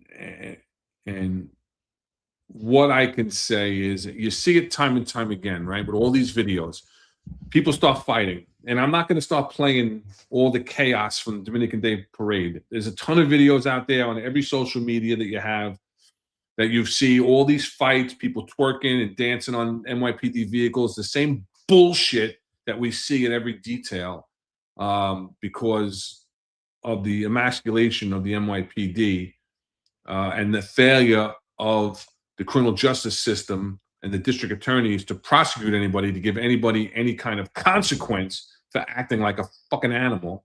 But neither here nor there. When you see all these fights and you see all these incidences, you see everybody with their phone out and they want to watch and they want to videotape and they want to put it on social media for clicks. But everybody just wants to stand around and watch. And what I say here is, this is one of the reasons why my advice is, if you see a fight going on, get the hell out of there. Don't stand around on the outskirts. Don't stand around and watch the fight. Don't do it. You want to watch fights, go home and watch the UFC. Don't do it. Because standing around, you never know what the outcome is going to be. This animal that was standing, and you could see it if you look in the top left photo, he was standing behind that mailbox and watching the fight, and then he reached into his pants and took out a gun and started firing at those that were fighting. And then as they fled, he shot down the street there. And you see poor Jacob, right? They called him Kai. Poor Kai gets off his bike and starts to retreat into the store once the shots are being fired, and he gets hit. Now, I'm not victim blaming by any means. I'm just using this as an example. There's a fight. There's violence going on. Don't let your curiosity get the best of you. Get the hell out of there, because you never know how it's going to escalate, what it's going to escalate to. Yeah, what do they say, right? You know, a bullet doesn't have a name on it. So, you know, arbitrarily, you know, shooting down the street. I don't even know why you're shooting at people that are in the middle of the fight. I didn't see any other gun in any of the other videos I did. So they're just, you know, they're just starting to shoot. And yeah, I mean, again, an unfortunate event that this poor kid was just in the wrong spot at the wrong time, and it shouldn't be like that, because the streets are supposedly safe, right? The streets are the Bronx are in good condition, but obviously they're not. And you're right. If you see something and if something's going down, get the hell out of there, because even this individual who's filming, you know, could have been hit or whatever. So I mean, it's just crazy. It's just too much. I got to go back to this asinine comment by Thoughtful Commenter 9. This would have been prevented by more violence interrupters. I think he's My baiting you God, there. what an asinine comment, because I would love for you, Thoughtful Commenter 9, to tell me what the hell the violence interrupters are doing to interrupt any fucking violence that's going on out there. I'm sorry. I've worked with the violence interrupters in the Bronx and Queens. Nothing. There's no matrix for success. They self-report their own bullshit.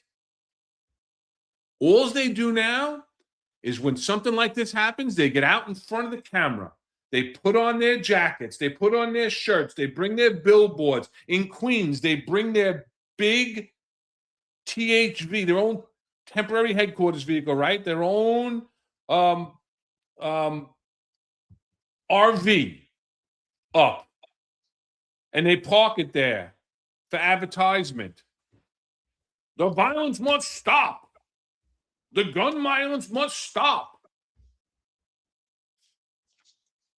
But what are they doing to stop it?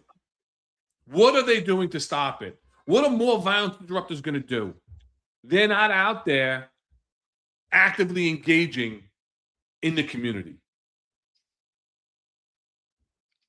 It totally blows my mind. I think they need more of them. I think the problem is not enough of them right now. So I think it's a personnel issue. I think that if there was more of them, the violence interrupters, that they would be out there and be able to not have, they need to be out there, pre-deploy. And I think that's the problem. So I don't think you're giving them a fair chance, Ron. I think you're jumping to conclusions. So I think maybe somebody should talk to you, violence interrupter, and because you're getting a little violent on them. No, I understand it's a total waste of money. It's a ridiculous concept. I thought what most of them were supposed to do was that they were supposed to come after an incident and stop the type of retaliation that normally done. But then you got Mayor Mandani, who wanted to get rid of the gang database. So how do you look up if somebody was shot from a gang? How do you look up who the other gang members were and how to stop that violence? So I don't know. I think that I think you got hooked, but that's all right. It's all right. They got you, but I don't know. What else can they do if they're not going to be violence interrupters? I don't know. So you got to give them something. They need the $1 billion budget. They need to make some money. So, and as we spoke about in the past, what's their performance indicators? There is none, right? It's the perfect. You know what? If they're looking, I could be a supervisor of violence interrupters. That wouldn't be you bad. can't. You don't have a criminal record. I could get one. You don't have street cred because they need a criminal record to have street cred to go out there and interject and intertwine with the criminal element. I work on it, man. No. Right. Well, there you go. Thoughtful comment that thinks you're smart, Rob. Yeah. I think we need more. That's all. But tragic event. I think he was held on bail. Somebody asked if he was held on bail. He was held on bail, from what I understood. Yeah, he's held on bail. Well, you get the Darcel Clark's statement too, but I mean, this just, following this incident on Sunday, when you have the Dominican Day Parade in the Bronx, right? Like I said, there's the video after video after video of the debauchery that's going on with just all-out fights, and brawls in the street, and just people destroying people's property and taking over the streets and smashing windshield after windshield of people that are just trying to drive somewhere in their community. And they drive, unfortunately, through an area that's being taken over by the Dominican Day Parade revelers who weren't properly policed, whose detail wasn't properly deployed in order to maintain public order. And so personal property is destroyed, police vehicles were damaged, and here you go, 16 guns taken off the streets in and around the Dominican Parade in the 4-4 precinct. 16 guns. Could you imagine how many guns were out there if 16 guns were taken off the street? It's unfathomable. 16. 16 guns taken off the streets by the men and women of the police department. I don't know the circumstances. They're not giving you the demographics of who the guns were taken from, if they have criminal histories or what. Yeah, I mean, that's in that area, right? That's a lot of guns in one particular area. That's a lot of guns there. So you would have to be presumptuous and say that there was a lot more, and there was anticipation of some sort of violence. All right, that's why you're carrying a gun. Also, or for their own protection. But they're going to a parade that's usually policed by a large amount of police officers. So I mean, the idea that they're carrying a gun, why? Because they're fearless of any repercussions. They're fearless of any crime. They're fearless of any getting arrested or anything else. They'll be out or whatever. So they're all carrying. It's just I don't know. I think something has to happen. I hope they do an after action, because I think what's going to have to happen is they have a Dominican parade coming up. Okay, they got a West Indian Day parade coming up. So you have these things that are going to be coming up in the future. And if you didn't police, remember the Dominican parade, if I remember, in the Bronx, I thought it was on the Grand Concourse. I'm not sure. Yeah, it's on the Yeah. concourse. So it's an easy street to police. Okay. It's pretty big. It's pretty wide. All right. Rooftops or whatever. If they can't police that, then they're going to get screwed when they do the West Indian Day parade or Duvet. I mean, it's going to be a bloodbath. So they better put their fucking hats on, and the thinking hats, put the helmet on and get in the fucking game. Yeah. But I don't know that there were any shootings actually on Sunday in the 4-4 related to the Dominican Day parade. I don't remember seeing anything about that. If it was overshadowed because they're pushing up the fact that 16 guns were taken off the street. I didn't see any reporting of any shootings actually. So that's a positive thing. Listen, I'm going to say that taking 16 guns off the street is a positive thing. I think there was some good police work done. And what am I missing? I wouldn't be toting that it's a good thing. I would say the 16 guns, and then something's fucked up, because that means they're allowing to carry the gun. Huh? Society is fucked up. Yeah, the whole city's fucked up, because they have they're given the right or the idea that it's okay to carry these guns. So I wouldn't be calling this like a great thing. Like, this wouldn't be all right, we got 16 guns off the street, thank God. No, you shouldn't have gotten any guns, and nobody should have been carrying, especially in a place where they're so close to all these law enforcement are actually policing this. So it's terrible. So and how many more did they not get? So I don't know. There's the potential for violence. The Bronx, like Eric, John, and Marlon said this morning, that the Bronx, we're down in crime. We're going to split it in two. We're going to make it better. We're going to get more personnel. And then you're pulling 16 guns off of people. Something's fucked up, man. You better get your head in the game, because this ain't going to happen. It's not going to be a good thing, because you got 16 guns, but you got, in my opinion, you got 16 people that got caught with guns, or if it was 16, maybe one or two had multiple guns on them. But this is bad. Is a bad time. It's a bad time. It can lead. It's gonna. And you're right. I didn't hear anything about any shootings, but was that because they got arrested with the guns? Was there potential for violence? Is this gang related? Because why is everybody bringing guns to the parade? So I don't know. There's a lot more, I think, behind the scenes that we're not hearing about.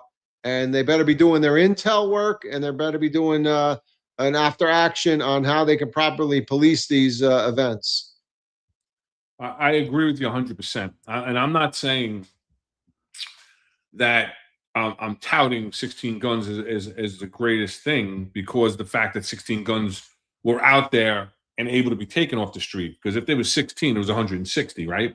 Or more that were out there in this environment. And 100%, it has to do with the fact of no bail. It has to do with the fact of letting these people out time and time again after being caught with loaded firearms or being involved in actual shootings, and they're still let out. And where do they go? The raise the age law. So of these 16 guns, how many people were actual youths under 18 or under, right? Because raise the age, raise it to 18 years old. So how many of these youths were carrying the guns? Because we also know that, especially since they raised the law, that they let the little guys carry the guns, or the females carry the guns because they're less likely to be searched, so to speak. But 100% agree, because they feel that they're not going to be stopped. They feel that they're not going to be searched because the NYPD has been hands off. If they get caught, they're not being prosecuted fully. They're being released. They're not even being held. So, yeah. But on the same note, I'm still going to say that those cops, and again, I don't know the circumstances around any of them. There was the one body worn camera video we can't show because it's very difficult. I'm gonna show one later, but that took me till 3 a.m. to figure out. But there's one where they took that long gun off the guy, right? Where they went and they approached him. I don't know how they were raised up to those that were carrying weapons. I don't know if it was the public safety guys, if it was patrol guys, if it was intel, if it was being called out, if it was being called out by Taru, if anybody had drones overhead that observed people displaying firearms and then it being called out to people in the field to go make the collar. We don't know any of the circumstances around any of the arrests, right? But I'm going to say that that every gun arrest is a success in that the gun was taken off the street. It saves lives. That gun coming off the street saves lives. It could save another Kai Freitas death. It's as simple as that. So that gun coming off the street, to me, is excellent work. The fact that these officers, however they came across the perpetrators with the guns, however they interacted and were able to safely remove 16 guns from the street without having to fire their own weapons, and no officers were hurt from nothing was reported that I read that any officers were hurt or perpetrators. To me, that is success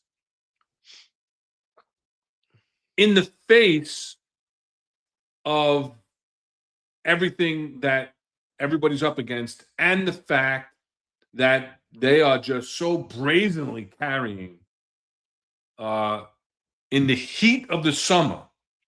Somebody said something earlier about, I think it might have been I might have read it in the comments. I had to I watched John and Eric and Marlon's show on the repeat. I couldn't watch it live this morning.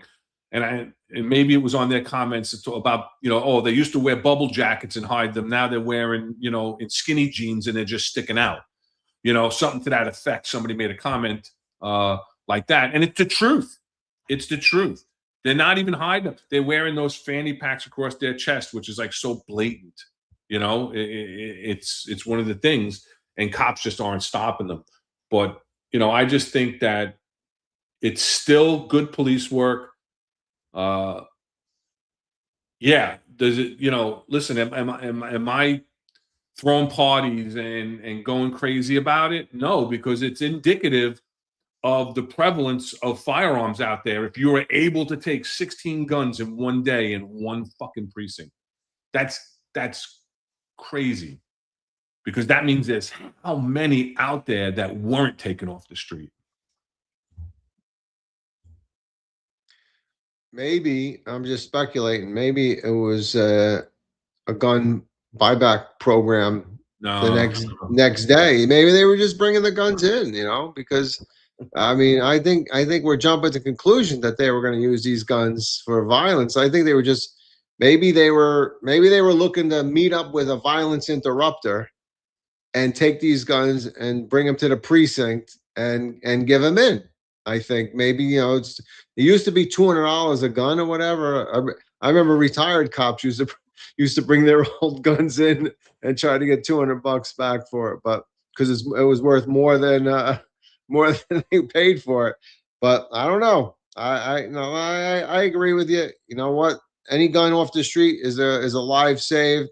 So good work. Obviously, there was a group of officers out there doing their work. So they were able to make those arrests. So I commend them for that at a minimum.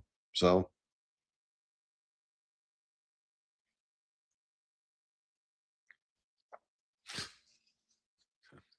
I'm done. you This idiot. All right. So what does Darcel Clark? Darcel Clark, and Vanessa Gibson. Actually, I think I cut the wrong comment. This isn't Darcel Clark. Darcel Clark is the district attorney in the Bronx. This is Bronx Borough President Vanessa Gibson called the killing a painful reminder of the city's ongoing struggle with gun violence. These damn guns, these damn guns, these damn guns that we continue to get rid of in our community. There are so many more. And what a painful reminder that this work does not end. The work continues, she said on a social media post. Yeah. And Darcel Clark was out there and she was talking about it also. But you know what?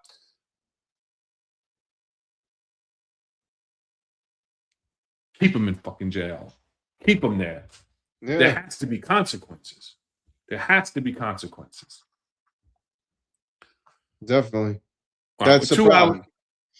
With 2 hours in, we got 250 people watching right now. A lot of people watching on X. We invite you over, as always, to come over to YouTube, get involved in the interactive chat. As you can tell, you don't have to agree with us. We're going to post your comments, whether you agree with us or not. You actually help us, by engaging in the chat, engaging us in the comments. And it could, as you can see, sometimes a comment might trigger one of us. I got triggered today. Okay, I'll give you that. But it may You take the did. conversation down a different road. But that's all well and good. It's a live show. It's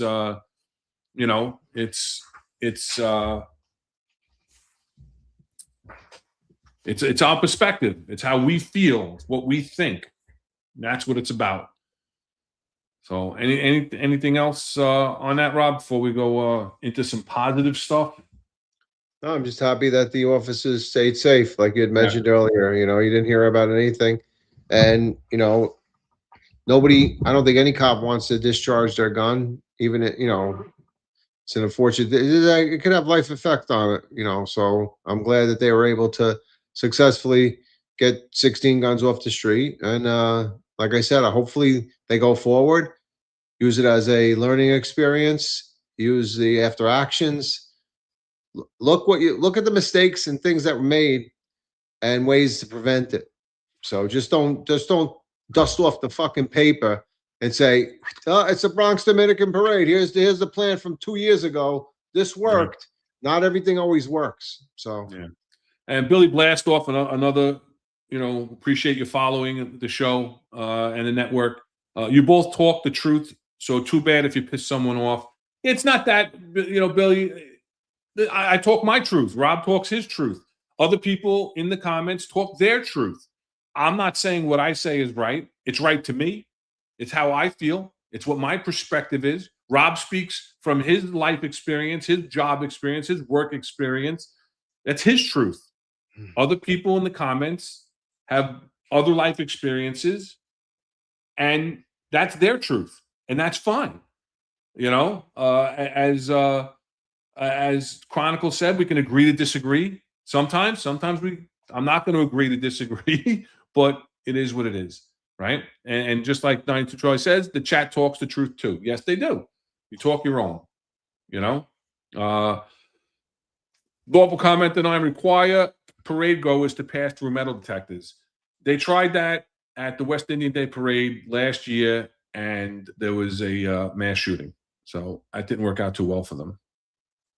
Because you can try to have entry points, but for every parade, it's an impossible task. It's an impossible task. So, all right, 2 hours into it, we appreciate all the following. Let's get to some good news. We've talked about some really, things that Can't arrest, you must protest. If you can't arrest, you must protest. There you go.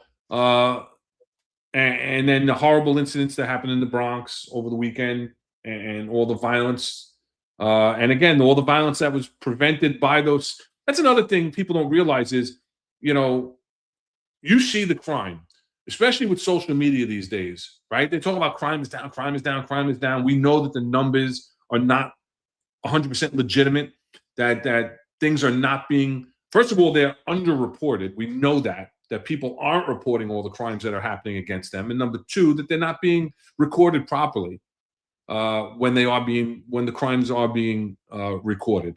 So, when you see this, the one metric that people don't understand, and it always blew my mind that, you can't talk about, because there's no way to quantify how many lives were saved off of those 16 guns. It could be 0. It could be 100. There's no way to quantify what violence could have come from those 16 guns. But we do know that no violence will ever come from those 16 guns again.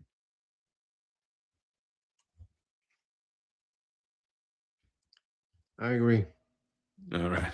Let's move on to a great job where we highlight exceptional police work, and we're going to show tonight work done by others, by the men and women of the NYPD and beyond. So the first thing I want to highlight is, this has gone viral, right? The Santa Cruz, a 16-year-old lifeguard, Ryder Williams, in the Santa Cruz Beach in California. This video was taken. You see, I'm going to show the video in a second. But just an amazing job by this 16-year-old lifeguard. Let's watch the video.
I mean, this kid was just, did I mean, I wasn't a lifeguard. My daughter was a lifeguard. My older daughter was a lifeguard, not a beach lifeguard. She was a pool lifeguard. Much different job, as you see here. But I mean, this kid gets a huge spot on, right?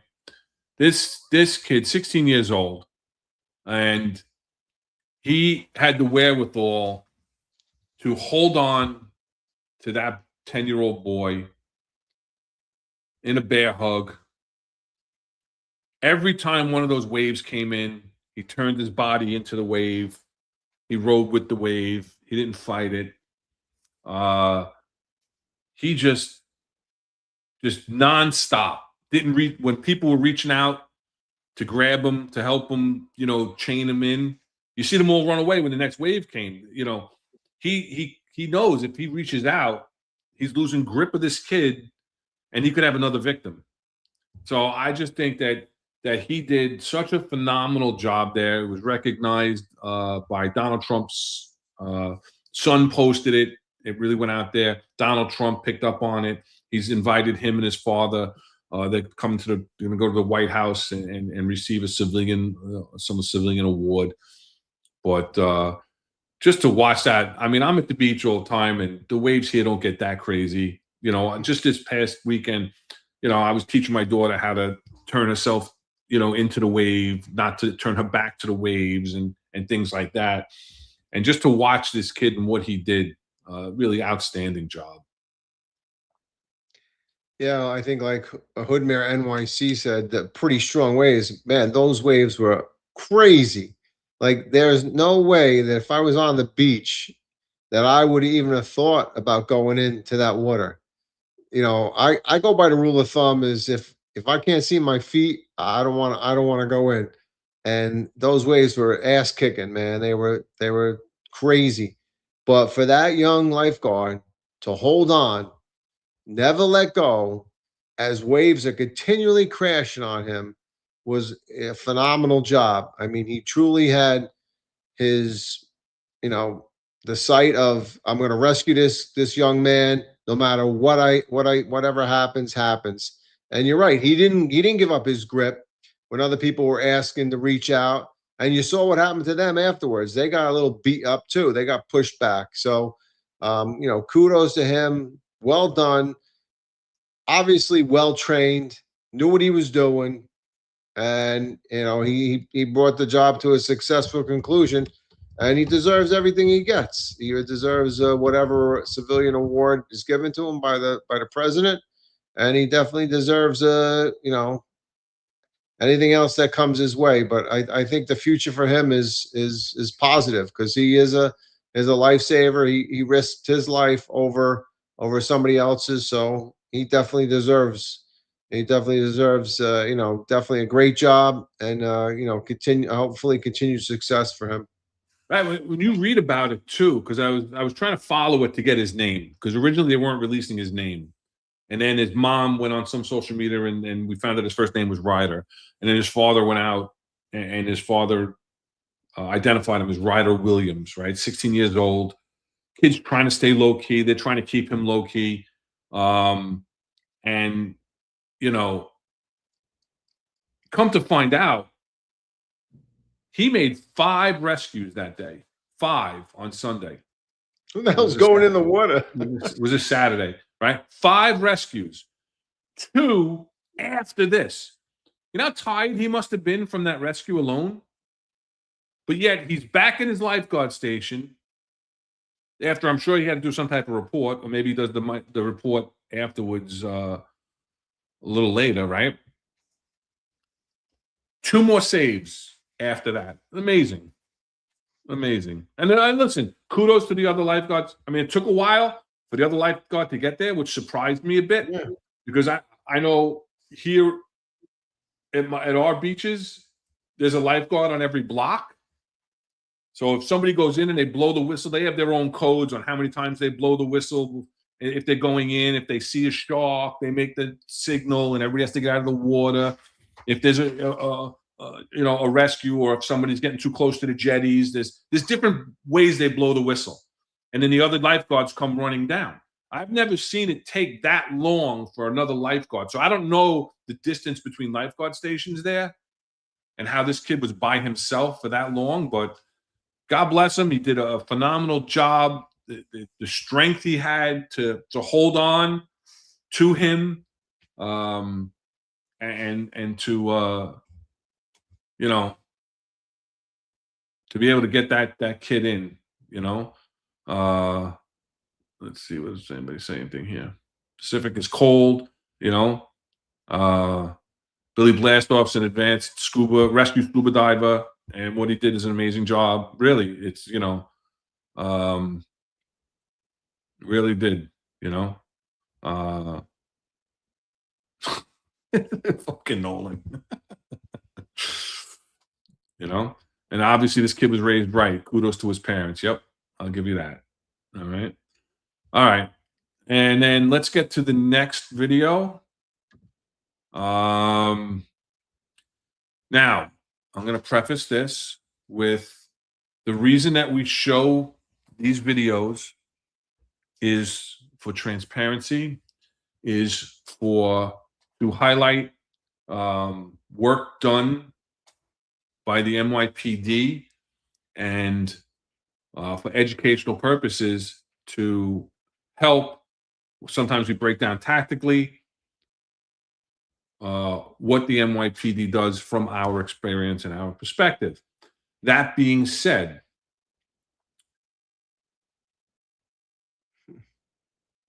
the powers that be at YouTube took down the finest, New York retired finest Unfiltered podcast a little while back, about a week and a half ago, because they were live streaming carrying a gun. Now, when I read the community guidelines for YouTube, it says that you cannot live stream carrying a gun. That means I can't take my gun out. I don't have a gun on me now, but I can't take my gun out and live stream myself carrying a gun. That I can't take out a gun and play with it on the air and demonstrate things on the air, or hold it on the air and show it on the air. There are explicit exceptions that if you're showing video from a news agency, or you're showing it for, you know, informational purposes and not to glorify violence, that those things are acceptable, as well as the use of body-worn camera from police officers, as long, again, as you're not glorifying it in your comments, and you're not glorifying it in your presentation as violence. So it blows my mind that I had to go and download some video editing software, teach myself how to use it at my feeble old mind age, in order to show this video, because I thought this was an important video to show. And I had to blur out the guns, including a gun being displayed by an NYPD officer in the performance of his duty. Now, mind you, no shots were fired. No one was injured in this entire video. So I just want to preface that. That's why it's body-worn camera that is being displayed and is being promoted on every social media, including YouTube, by the NYPD, because it's their body-worn camera. But yet, the finest Unfiltered gets taken off the air for showing a man carrying a gun, not firing a gun, from a video that was embedded in a New York Post article. So, with that being said, I think this is great work. And the reason I want to play it is because it shows coordination. Now, we've talked about the drone program in the past, and really, where does it come into play with patrol and whatnot? This is an instance of a shots fired job in the 7-3 precinct, and they deployed a drone. And you'll see the drone footage in the body-worn camera video release. And the drone operator is calling out to the members of the service, and they go up onto the roof of the projects in the 7-3. So let's take a watch, and hopefully my video editing software worked and we don't get taken down.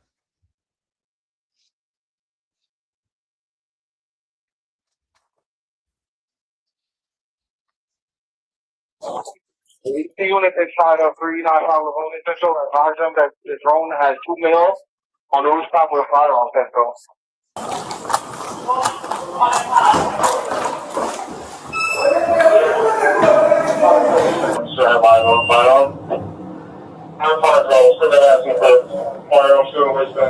They're still on the roof.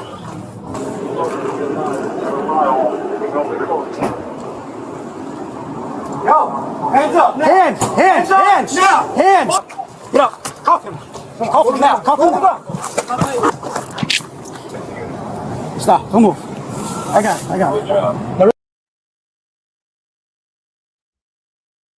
Listen, take it out! I got it.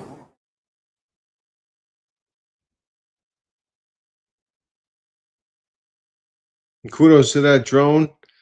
They did a great job.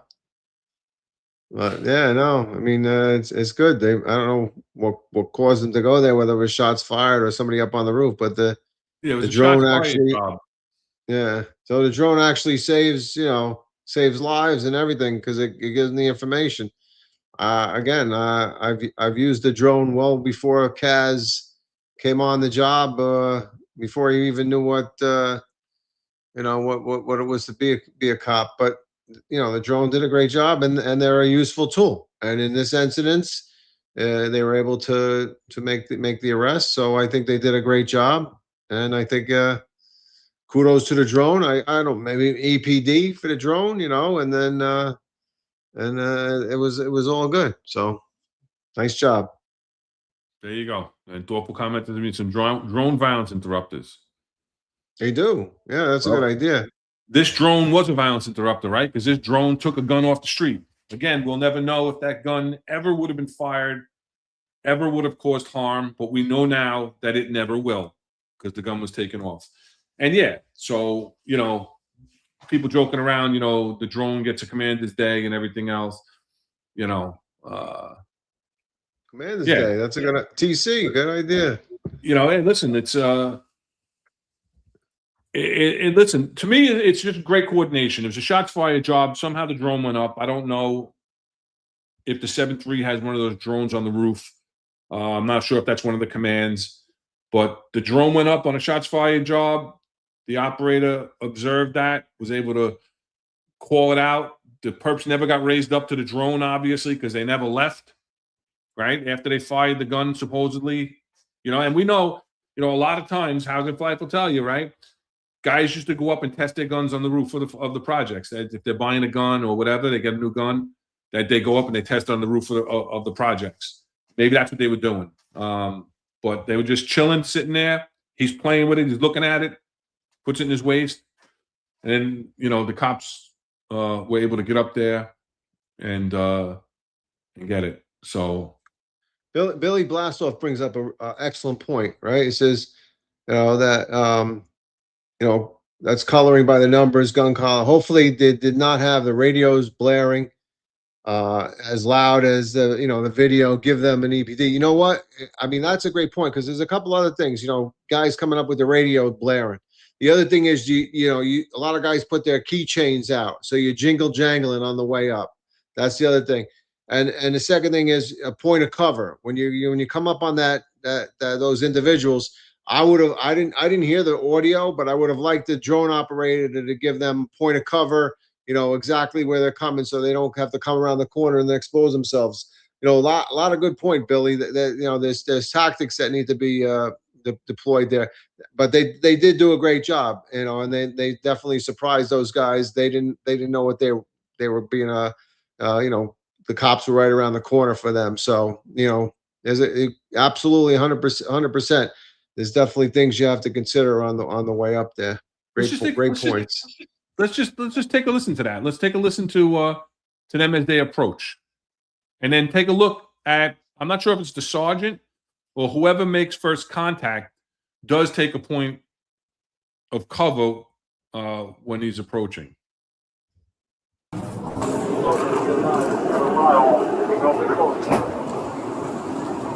Yo, hands up now. Hands now. Hands.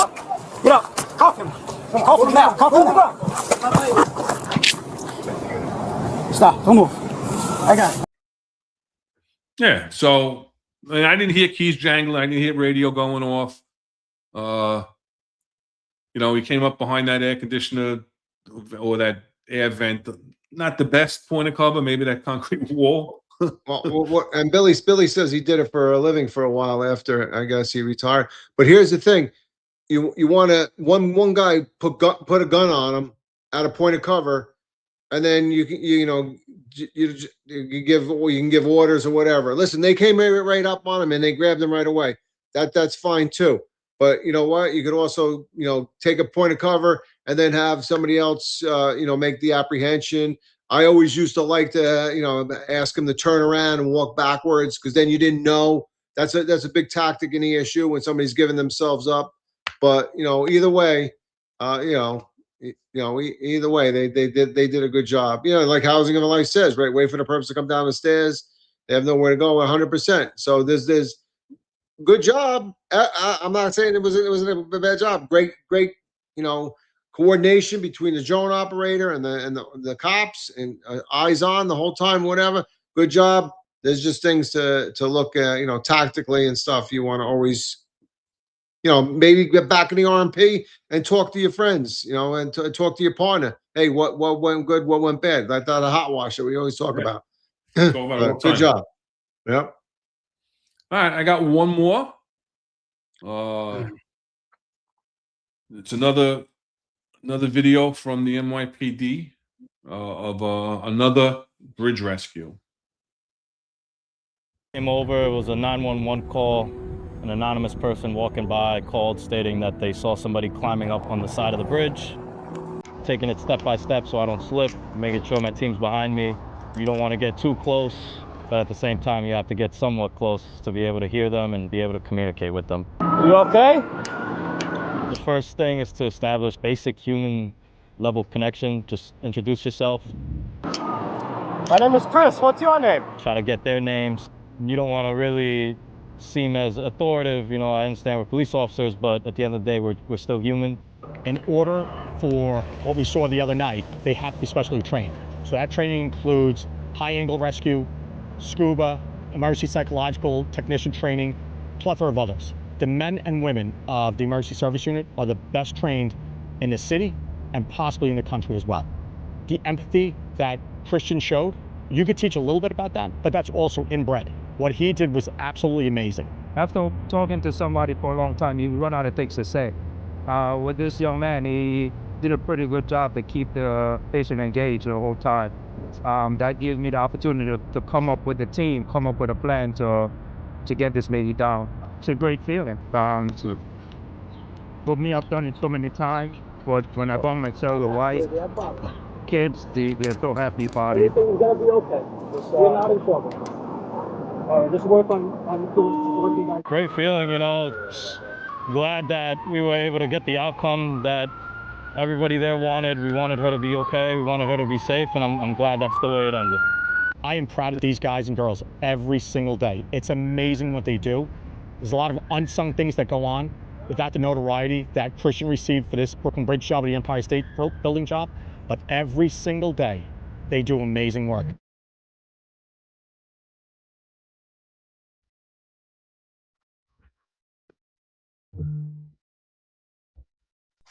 So Those are your boys, good. Lisa Burtz asks, Lisa Burtz 8556 asks, how do you get up on the Brooklyn Bridge? So there is a small locked up fencing that stops you from going up the piping, but people climb around it. The guys from Truck One have a key, so that they're able to get up through there. But yeah, I mean, they did like Jerry Dowling says, you got to love these guys and girls in the emergency service unit. They have the expertise to handle it. They have the capability of doing high angle rescues. They're ROCO trained. the use of ropes, and they have the emergency psychological training, which allows them to talk to people that have some sort of emotional distress. So that officer, from what I understand, was very new in the unit and did a great Yeah. job. He used all his training that he got, the 9 months of specialized training school for issue. He got to use a lot of it right there. Truck one is known for it's the Hollywood truck. You know, they like to be in the limelight. So he was also excellent on his interview skills. Yeah. So I see he has a long, happy life in truck one. But yeah, great job. I mean, the idea is to personalize things with somebody that's having emotional distress. He did that. He did everything. I mean, I can't say that I don't have an issue at all. They did everything right. They did everything they're trained. They used their training, and they put everything. That they used everything that they could. So they did a great job. You know, really, all together. Yeah. I agree. How's it for life? Grabbed a couple of jumpers. If they're going to jump, they're going to jump. My That's nuts what's go up here. to my throat. It's a great job.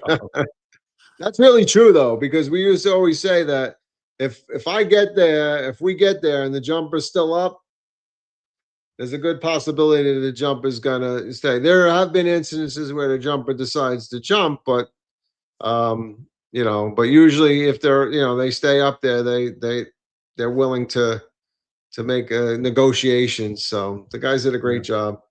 Yeah, absolutely. Yeah, I heard that too. It was like it was like not even a month out of SDS school. Yeah, yeah, So- it's a great job. Yeah, that's great. All right, let's move on.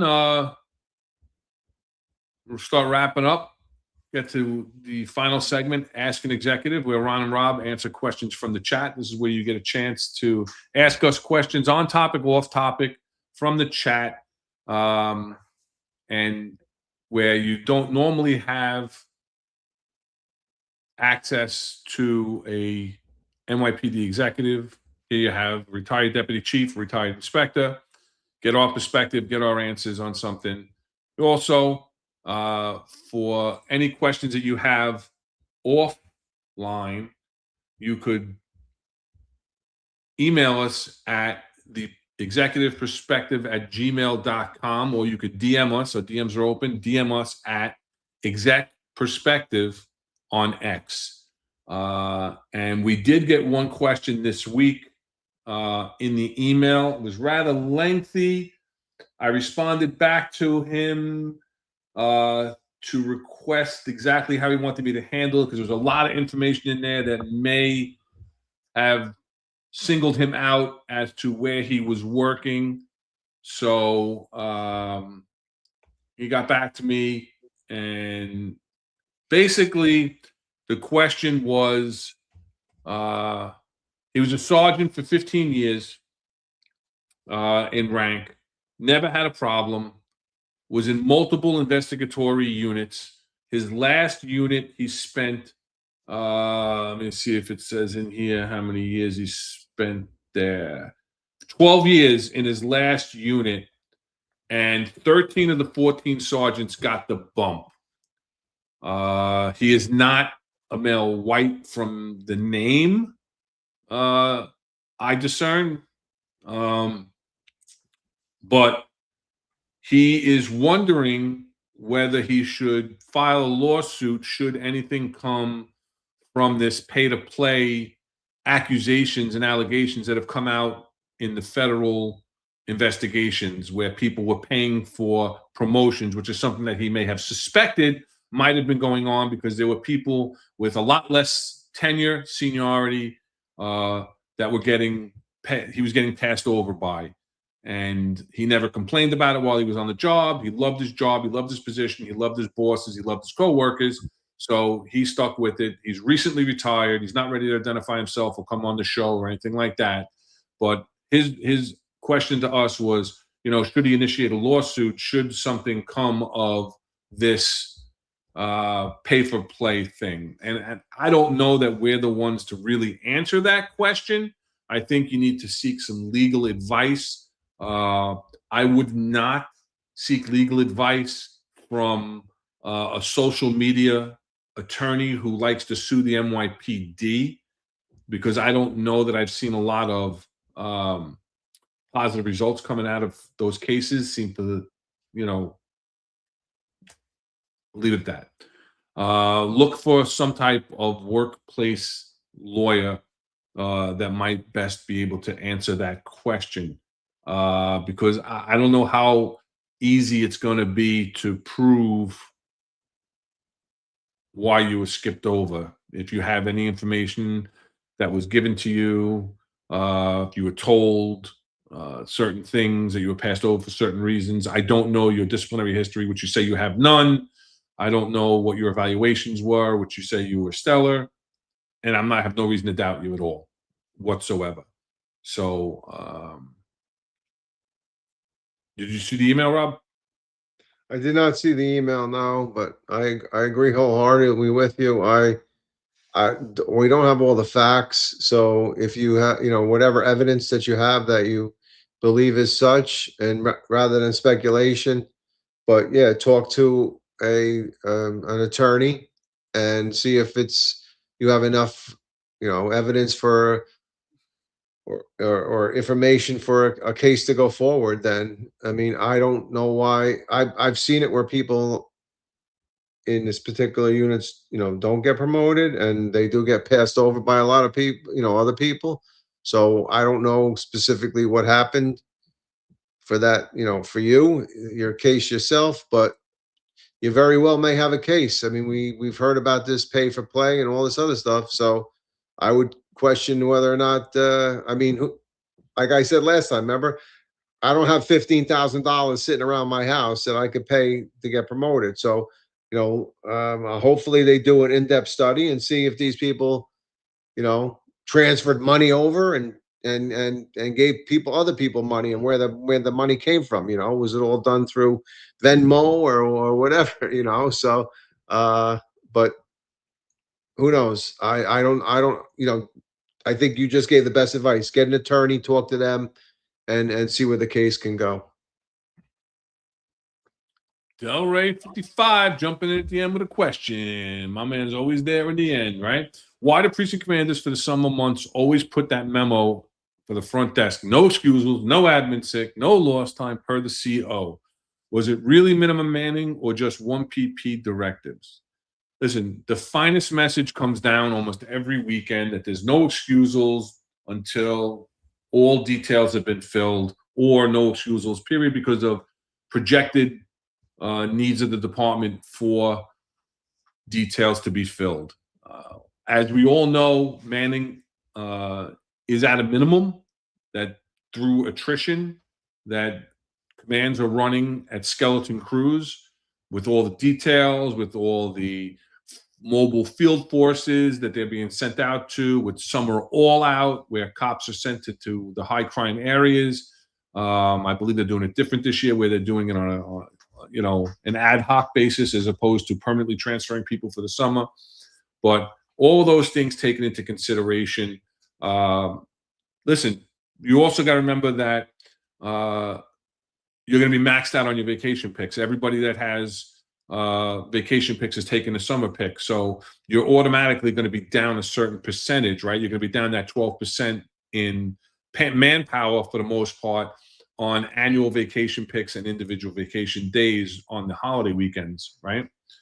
So those for you who don't know what I'm talking about with the NYPD, when you supposedly before the end of the year, you're supposed to pick your vacations for the following year by seniority, by squad, or by unit.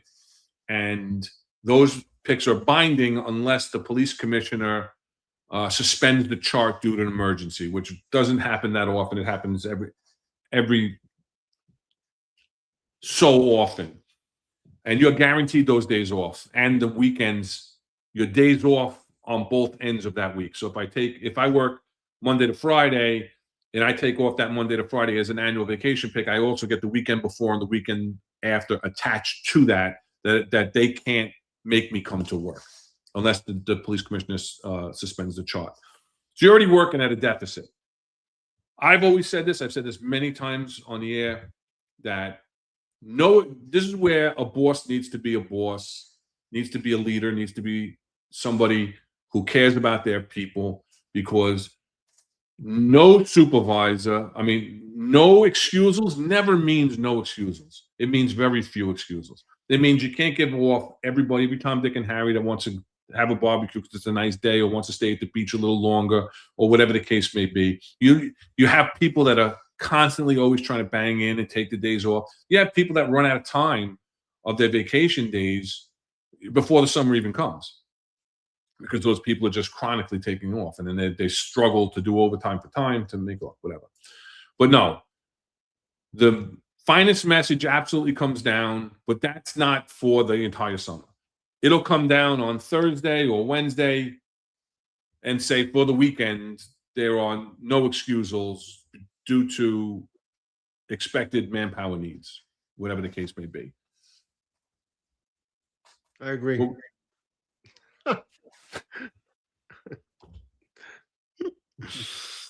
all right. What do we got next? I think we've talked about this one, 92 Charlie. I don't know. Let me just look real quick on X, right?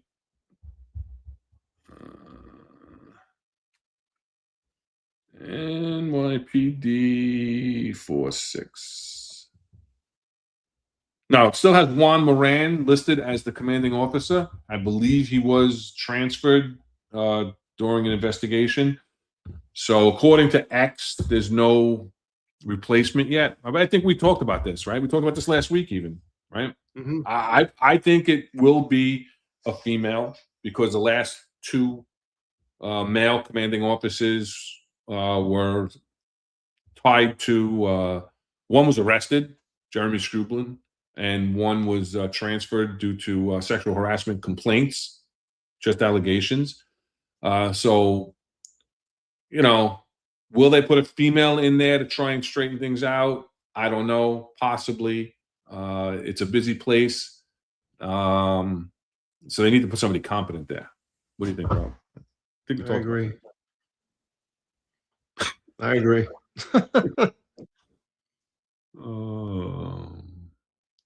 See anything else? No, what you want All right, Billy here Black? you go. You can take this one. Oh, thanks. What are your thoughts on? Well, I led the last two. You like? I agree. What are your thoughts on New York City appointing Edwin Raymond as the new sheriff? I think it's a stupid ass move. Truthfully, I don't like him. Just because he told everybody that there was a quota, and he was against the quota. No shit. We all know there's a fucking quota. Give me a break. You know what? I don't think he deserves it. I don't think he's going to be a good sheriff. Listen, I don't like the last sheriff either, but I'm not a fan of Edwin Raymond, and I don't really care what he does. I don't think he's just a figurehead. Somebody that has Letitia James come in and fucking swear them in. What was this appointment for? So cut me a break. I have no respect for him. That's my thought. Do you agree? I don't know if I don't know Edwin Raymond that much. I do know, that he was very well, whistleblower, which is I don't think he's a whistleblower, but he was part of that lawsuit with the quotas against black and brown officers. If there's a quota system out there, it's against everybody. It's not against minority officers. But yeah, I think for that reason alone is that why he was selected for this position. Miranda is under federal investigation, which is not a surprise. It's a surprise to me that he kept him in that position as long as he did, to be honest.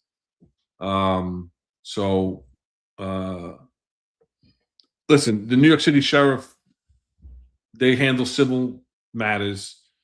They're not a real law enforcement agency. So he's in charge of, I don't know, a couple hundred people. We've both been in charge of over 1,000, Yeah. Hopefully he knows how to vouch your money. That's all. Yeah. En Coquinos, what do you guys think about Fauci invoking the Fifth Amendment 100 plus times today in the Senate hearing? Trump should try him for treason, but that'll never happen. It can't happen. He's got a presidential pardon for any actions that occurred during the whole COVID era. So, yeah, he's. I didn't expect him. I didn't expect to hear anything from him. Did you? Well, I think the invoking the fifth gives me some sort of, well, I mean, he made a lot of money on COVID no matter what. So invoking the fifth gives me a little bit of presumption of guiltiness, and I know I shouldn't, but that's what it does, especially somebody that has a presidential pardon signed by an auto pen, but it is still a presidential pardon. But this way you could be truthful about it at this point. You're not going to jail. Nothing's going to happen to you. But be a little truthful. But to invoke the fifth, I'm sorry. That's bullshit. The American people deserve the right to know. So, f him too. So he can go hang out with fucking the new sheriff. That's all. You agree? No, I mean, listen. I think that I haven't been following the most recent revelations about his journal entries or whatever they're calling these things, his diary or journal entries that he's been. I have not. I've been very busy, so I have not followed these things. But I do think from things that I have seen in the past that he was very disingenuous, that it was self-serving. Like you said, he made a ton of money off of this. He was invested in the Wuhan lab, the whole thing. I think that a lot of the science that we were told to follow was not proven out. And isn't science supposed to be proven out? There's a difference between a medical opinion and science. To me, science is something that's been proven out, whereas a medical opinion is someone who has training and expertise in a field looks at things and makes an opinion based on that. Somebody said back to politics. Good night.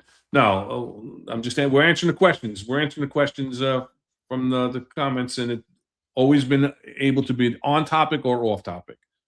So, did you see Billy Blastov's question? He said at I didn't want to get into it. 1939 hours. He said, "What was the scariest thing both of you have done on the job, and what rank were you?" If you want to, I'm not going to answer that because I have family that watches. That doesn't need to. I don't like to, even though it's in the past. All right. But it's up to you, guys. If you want to. Yeah, I mean, I can tell you my scariest thing, and it may be a little bit off the wall, but it was riding down. It was riding down the elevator. Off the wall.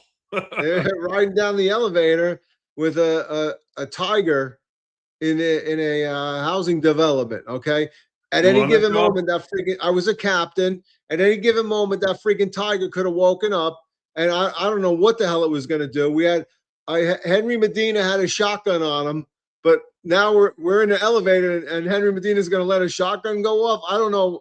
So yeah, that was the scariest fucking day of my life going down that elevator. Right? I was so happy when we got all the way down. Ming, the tiger was Ming. It was the scariest thing. Thank God when that elevator door opened. And we were, and the fucking guy from the Bronx Zoo was giving the tiger oxygen while we're going down. I said, "You're only helping the guy. The fucking thing's gonna wake up." Holy shit! So that was it, man. That was the scariest time in the NYPD I ever had. I'd rather chase a guy with a gun than ride down the elevator with this tiger. Holy shit! Man, he was a full-grown tiger, man. That's why the guy got mauled the night before, bit by the tiger. The doctor knew in the ER that it wasn't a fucking dog bite, like he told the ER doctor, and that it was a full-grown tiger in development. You look him up. It's Ming, and I got to give kudos to the ESU guys. They darted him from the outside. Great job, but that was definitely the scariest fucking thing I've done on the NYPD. I remember that job just from not from the job, but from TV, like everybody else is saying in the comments. Marty Duffy was the detective that went down on a rope and shot the tiger. And when that tiger was hit with the dart, that roar sounded like, if you hear thunder, that's exactly what that friggin' roar sounded like. And now I'm going down the elevator with this fucking thing while he's been tranquilized, but who knows how long that shit's gonna fucking wear off. And we're in this small little housing development elevator. Holy shit, bro! I can't tell you how fucking scary I was. Oh my God. I mean, listen, I've been, involved in some situations where you're staring down on a gun and it's scary as shit. Possible crossfire situations, I tell a quick kind of dopey story of something dopey I did that scared the shit out of me because of the repercussions that might have happened. Is I was a cop in the 7-0, and I was down by Flatbush Junction, and I was on a car stop, and then the guy took off running. And so I got into a foot pursuit, and I'm chasing the guy. And funny enough, my sergeant's like driving behind me, and I didn't even know it, right? So I'm giving off the location. I'm southbound on Nostrand Avenue, turning left, right? And he's calling it off behind me because he's like driving right behind me as I'm running. I catch the guy as it comes back around to Flatbush Avenue, and I'm on his back, right? Violating the diaphragm law. I have my knee on his back, and I look down at my pant leg, and my ankle holster is empty. Oh shit! I carried my second gun on my ankle holster. So that was scary in a different type of way, of fear for your life type of scared. But so we cuffed the guy up real quick. I grab my partner. I tell him, I'm like, holy shit. I tell my boss, I'm like, whatever. Yes, it was in the 7-0. Yes. We basically threw the guy in the car, and we formed a line and walked back. It was a 2.5 block foot pursuit. So we get back to Nostrand and Flatbush, and I see my partner go and chest bump somebody out of the way. My gun had fallen out of my ankle holster pretty much towards the beginning of the foot pursuit. So it's been there for a few minutes. It slid along the sidewalk because I had the scrape marks. It was the little 2-inch snub nose, Smith & Wesson, and up against the wall. And so it didn't do the Brooklyn bounce, right? Or what you guys would call the Bronx bounce, but really it's the Brooklyn bounce, right? And he reached down and he grabbed my gun. And so I was scared because not only you're scared like you're going to get in trouble, but you're scared that now this gun is going to be in the hands of some criminal that could do harm to a civilian or another cop. So that was scary. And for the next year, that sergeant, every time he saw me, I'd be going up the stairs. Next, I get my leg pulled down, right? Because nothing ever happened of it. Nothing ever happened, right? Everybody went 98. Sergeant, instructed me, I never want to see an ankle holster again. I said, I never want to wear an ankle holster again, right? And he would grab my ankle, pull it, right? And scary stuff there. I never wore an ankle holster again. And it's funny. Years later, I'm on the Staten Island ferry going to the city. And this sergeant wound up working for the legal bureau. He lived on Staten Island as well. He was going to work. He was taking the ferry to work. And I'm sitting there, and all of a sudden somebody kicks me in the leg.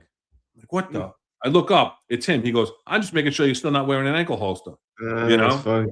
But yeah, so I was there from March of '94 because no one's asking me. I was there from March of 94 until 2 weeks before Abner Louima in 96. Or 97. No. 97? When was Abner Louima?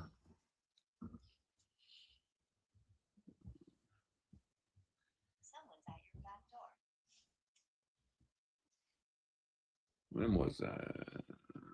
Yeah, August of 97. So yeah, so I was there. I passed the sergeant's test, and I was recruited into narcotics in July of 1997, and then August 9th was Abner Louima. So that's how I make that correlation. See anything else in there? No, that was it. And Housing for Life, I got on in 93, so it was hammerless. But yeah, that ankle holster, no bueno. No bueno. All right. That's it. Okay. He was there with Mary and yeah. And Bobby Noblin. Yeah. All right. So that's that. Anything before we wrap things up here? Nope. Appreciate everybody in the chat once again. Being part of the show. Appreciate everybody hanging with us. And that's that. So Friday. You want to do a super chat though, or no? Yes. We have one super chat today. So let me take this down. You're right. Thank you for reminding me.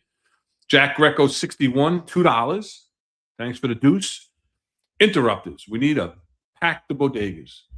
They could deploy out of the bodegas. Perfect. They can deploy out of the bodegas. They need to hang out at the bodega so they can interrupt the violence by the bodegas. Again, that's a horrific story. Yeah. So thanks for joining us again. John, Eric, and Marlon will be back on Friday. They'll just be continuing on the current state of the NYPD and local politics and how it affects New York City. Then they'll be back on Monday, as they always, Monday, Wednesday, and Friday, 08:05 Eastern Time. And then I will be back next Wednesday at 5:05 p.m. Rob has got some prior engagement, and I will be joined by a special guest host, retired Deputy Inspector Tony Raganella. And so we'll put out in the beginning of the week what the topic will be for next week. And so you'll hear Tony and I discuss things, but we will not be discussing one thing I can tell you right now. We will not be talking about dialogue policing. So until then, we appreciate everybody.